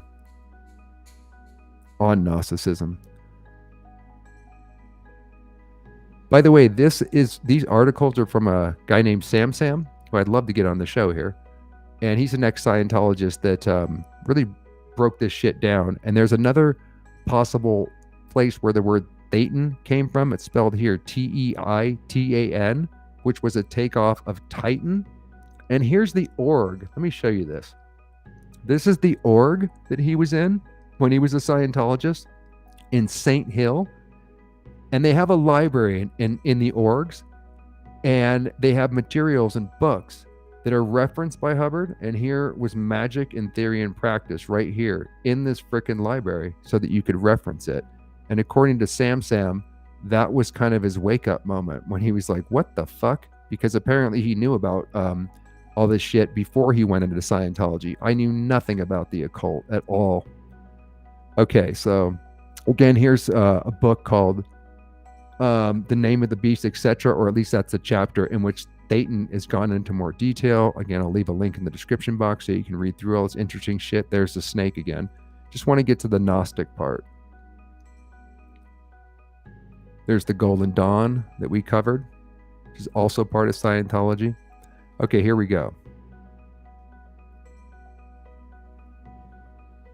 Let me see what the view looks like to see if you guys can see this.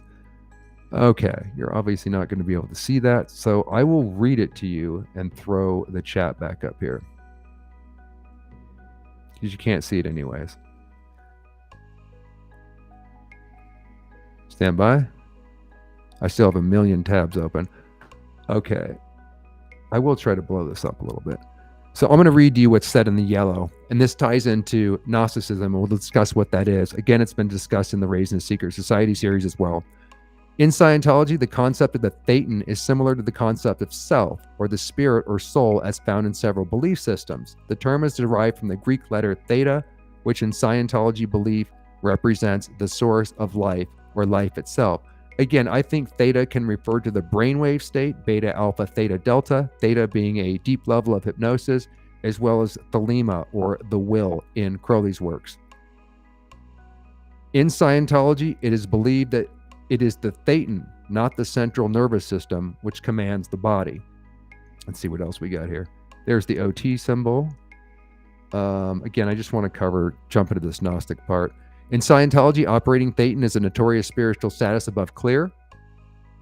It's defined as knowing and willing cause over life, thought, matter, energy, space, and time. According to religious scholar J. Gordon Melton, it's basically a variation of the Gnostic myth about souls falling into matter and the encumbrances that come with that, with the exception, and then instead of divine intervention, there is an alien intervention. And again, you guys might notice our minds are being prepped for, oh, the government's been hiding aliens, but now we actually know they're real and shit. The church teaches operating Thetan doctrine in 8 separate stages. Make sure I covered everything on here. Okay, so going deeper into this, now you know what the Thetan is and where that shit came from. Xenu, also called Zimu, is a figure in the Church of Scientology's secret advanced technology, a sacred and esoteric teaching. Again, guys, this is the level that I got to before I went absolutely fucking insane and lost my goddamn mind. And I wait until we get into the OT levels more. There's more to say on this, but we can only do so much in a broadcast.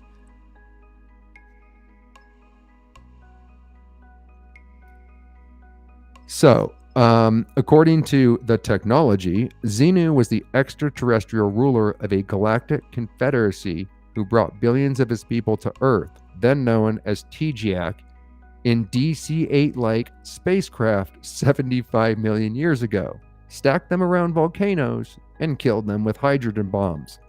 Again, if you want to see Hubbard ramble about that in his own words, I have a 15-minute video, confidential or confidential lecture that he gives in video form showing the madness of this. But it's based on Gnosticism, the idea that this is a prison planet, and in order to get out, we have to deprogram, when in fact Scientology is just programming you deeper into the quote-unquote matrix. Official Scientology scriptures hold that the thetans, immortal spirits, of these aliens adhere to humans, causing spiritual harm. And I think we have a picture of it over here too. Wait, let me find it. Okay, apparently not, but we will find it here shortly. Okay, I have to bring this down a little bit.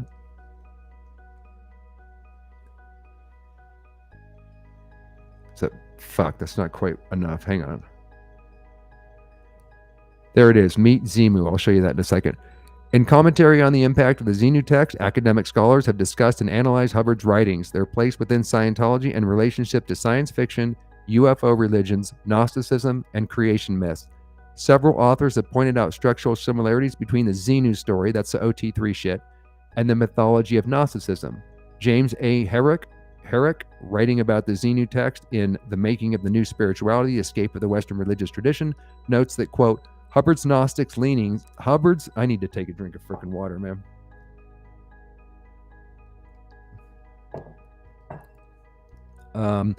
Hubbard's Gnostic leanings are evident in his account of human origins. In Hubbard, ideas first expressed in science fiction are seamlessly transformed into a worldwide religion with affinities to Gnosticism. Mary Farrell, whatever her name is, writing in America's Alternative Religions, similarly states that the outline of the Xenu mythology is, quote, not totally unfamiliar to the historian acquainted with ancient Gnosticism, noting that many other religious traditions have the practice of reserving certain texts to high-level initiates. Nevertheless, she writes, the Xenu story arouses suspicion in the public about Scientology and add fuel to the, quote, the claims that Hubbard's system is the product of his creativity as a science fiction writer rather than a theologian, although it is very Gnostic. So let me show you this Zimu picture. Can we fucking move this? There you go. Atlantic Press, meet Zimu. That was obviously an article. Now here we get into Gnosticism. Yaldabaoth is kind of the evil Satan figure. And I will blow this up so we can see some of this shit. Reading from the yellow text, the original version authored by Hubbard himself created a fear among Scientologists because of several claims that he made that horribly upset early participants. He would return from the grave and, in Messiah-like role, stop an impeding apocalyptic alien invasion by the Galactic Confederacy. This is all broken down in the OT8 document, which we will definitely do a separate video on, but I have that document up explaining it a little bit in a short video on the channel called The Secret of Secret Societies, implying that the historical Jesus was a homosexual and a pedophile, apparently identifying himself with the Antichrist. So here we go. Let me make sure I didn't skip any up here. Movements sometimes referred to as theoremomorphic lion-headed serpent. He is identified as the demiurge and the false god who keeps the souls trapped in physical bodies imprisoned in the material universe. So there's the demiurge that is a Satan figure in Gnostic tradition, and the archons are the names of his demons or spirits that he sends out to do his bidding. In Gnosticism, the biblical serpent in the Garden of Eden was praised and thanked for bringing knowledge, known as gnosis, to Adam and Eve, and thereby freeing them from the malevolent demiurge's control. Gnostic Christian doctrines rely on a dualistic cosmology that implies the eternal conflict between good and evil, and a conception of the serpent as the liberating savior and bestower of knowledge to humankind, opposed to the demiurge or creator god, identified with the Yahweh from the Hebrew Bible. Gnostic Christians consider the Hebrew God of the Old Testament as the evil false god and creator of the material universe, and the unknown God of the Gospel, the Father of Jesus Christ and creator of the spiritual world, as the true good God. So everything's kind of reversed. The God in the Old Testament was actually the bad guy, according to Gnostic tradition. And that's kind of where you might get Hubbard's justifying his hatred, or a very Gnostic view that everything's kind of inverted from what Christians might think of today. And in the archontic system, Yaldabaoth, Yahweh, is regarded as a malevolent demiurge and false god of the Old Testament who generated the material universe and keeps the souls trapped in physical bodies, imprisoned in the world full of pain and suffering that he created. And that really is like kind of what Scientology is when you get right down to it. This is a prison planet, and the only way out is through gnosis or knowledge, which is kind of can't be directly accessed by books and shit. It's something you get internally by having downloads, by, you know, connecting, as Hubbard and Crowley would say, to your true will, finding out what your purpose is, accessing the subconscious, getting in there by taking drugs, like figuring this all out yourself, basically. Okay, so that covers the Gnosticism part.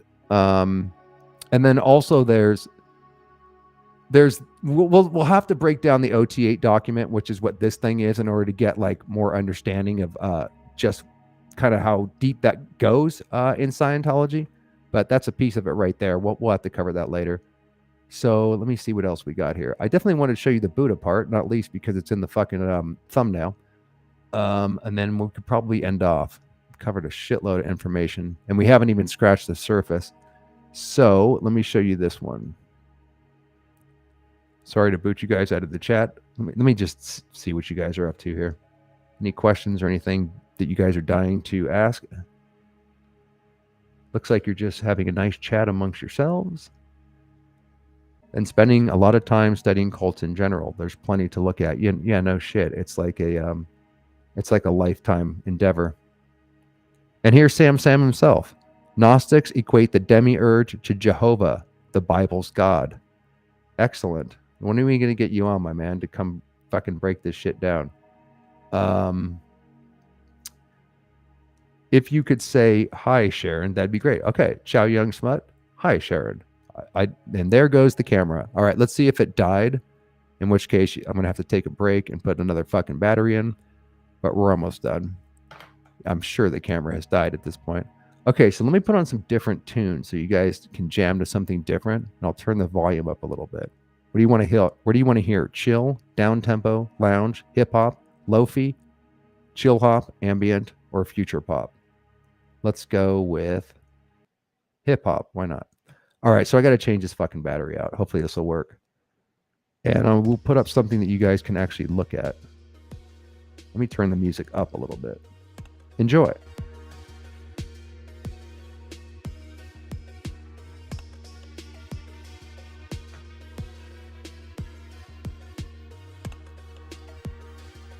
I will have you focus on this symbol and chat amongst yourselves while I go fix this camera. Stand by.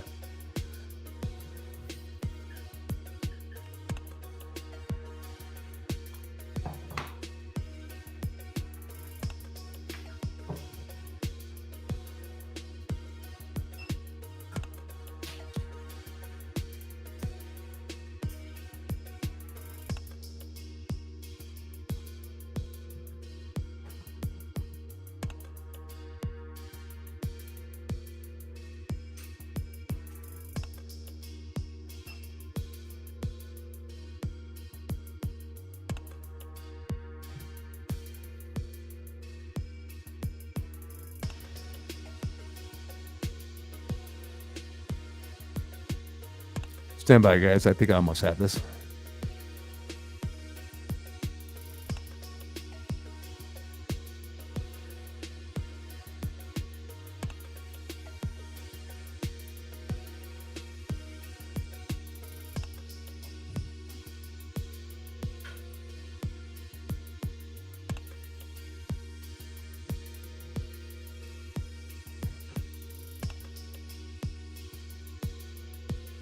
All right, I almost got this figured out. Let's see, video. This should work.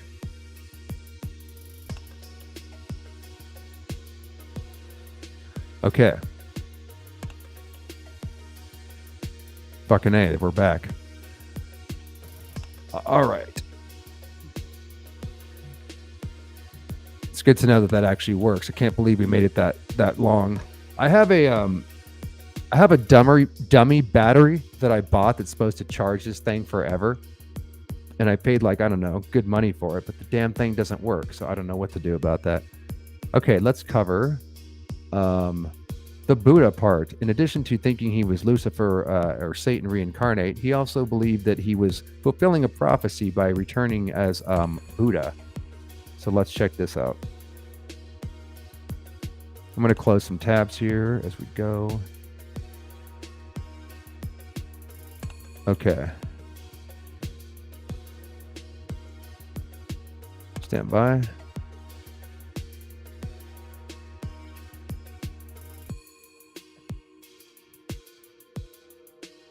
Okay, time to go full screen. See you guys in the chat shortly. So check this out.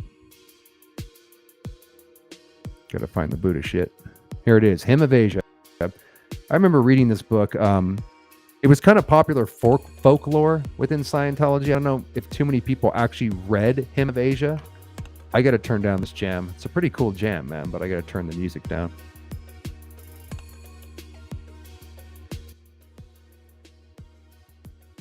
Maybe a little higher,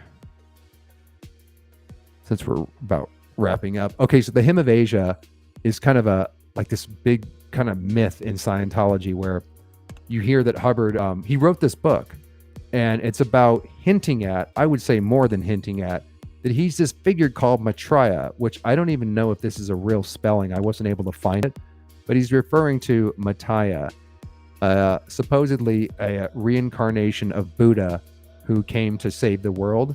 And in this book, Hymn of Asia, as if his ego wasn't big enough, he hints that the following: am I Maitreya?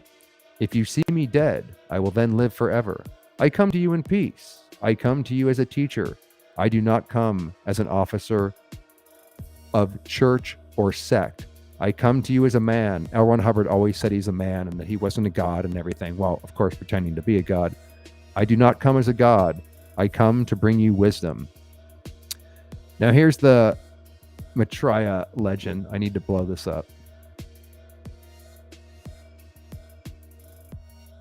Maitreya. It's either Maitreya or Maitreya. I'm sure Sam can give us a proper spelling, but how would you do that, Sam, when I can't actually hear you talking? But I assume it's Maitreya.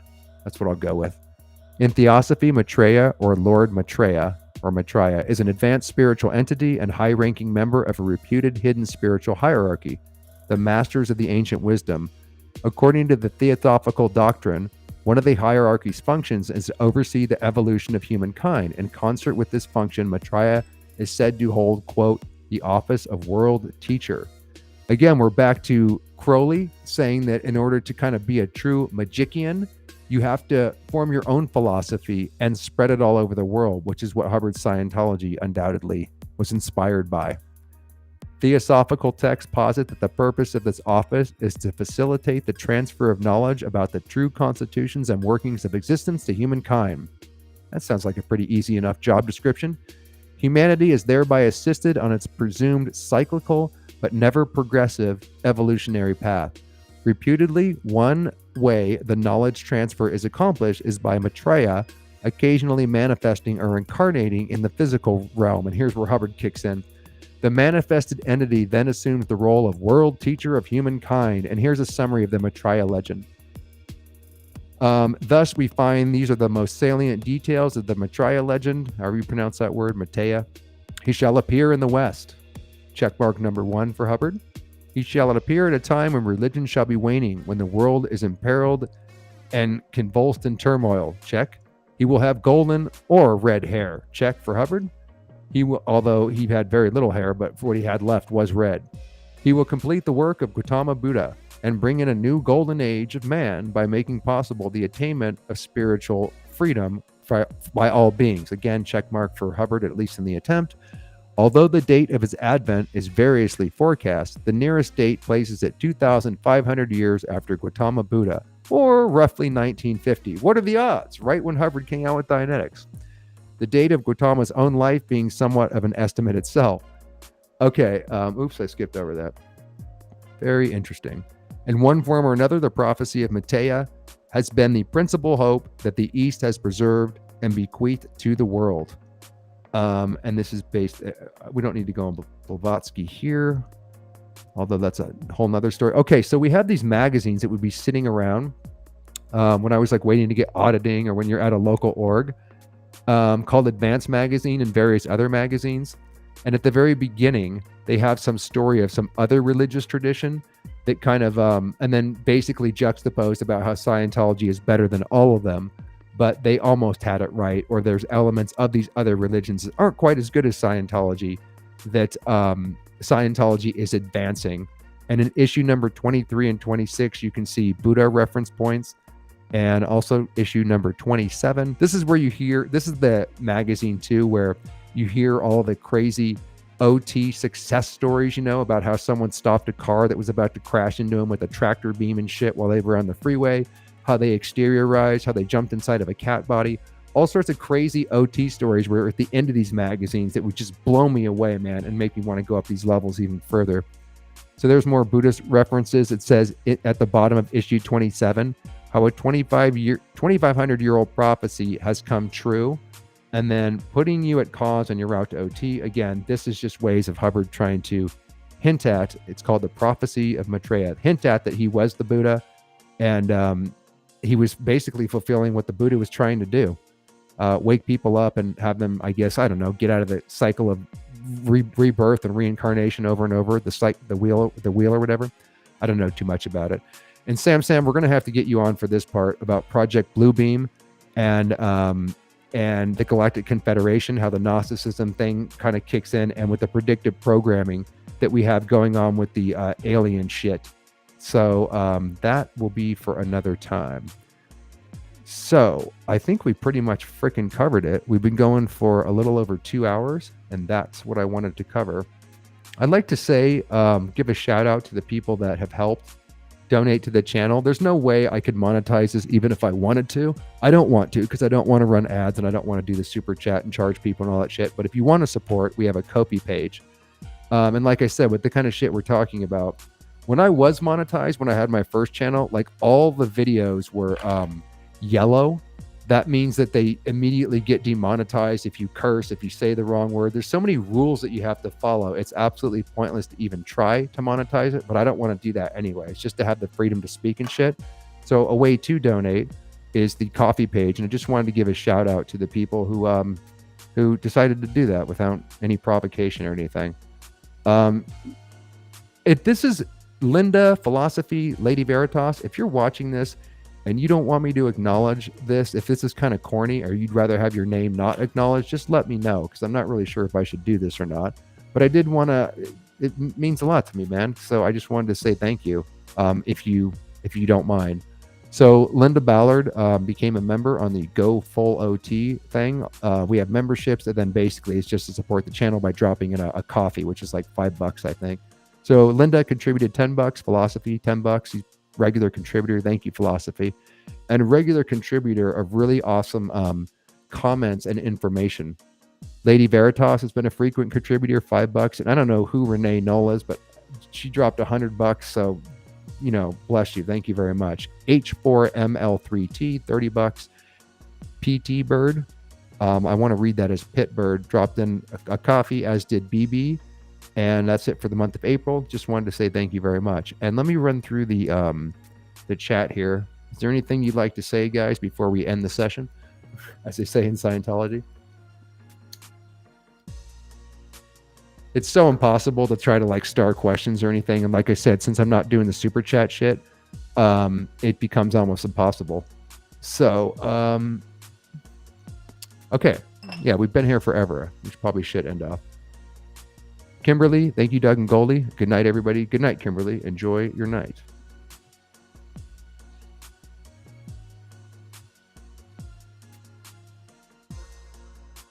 I think aliens aren't from space, but are from other dimensions of the multiverse. I have no idea. I've never seen an alien myself, but I'm sure in this vast universe, to think that we're the only ones is very narcissistic and ludicrous, in my opinion. Okay, Jay Dice is in the house. What's up, Jay Dice? Jay Dice is nice. I like that, Willie Weed. And also your moniker kicks ass as well. I think I'll take a big bong rip after we're done here. Okay, guys, I really appreciate you joining me. I hope you learned something, and we'll be back very soon. Much more to come, and as we always do. Thanks, Points. I just saw your comment. Thank you very much, man. Love you too, brother.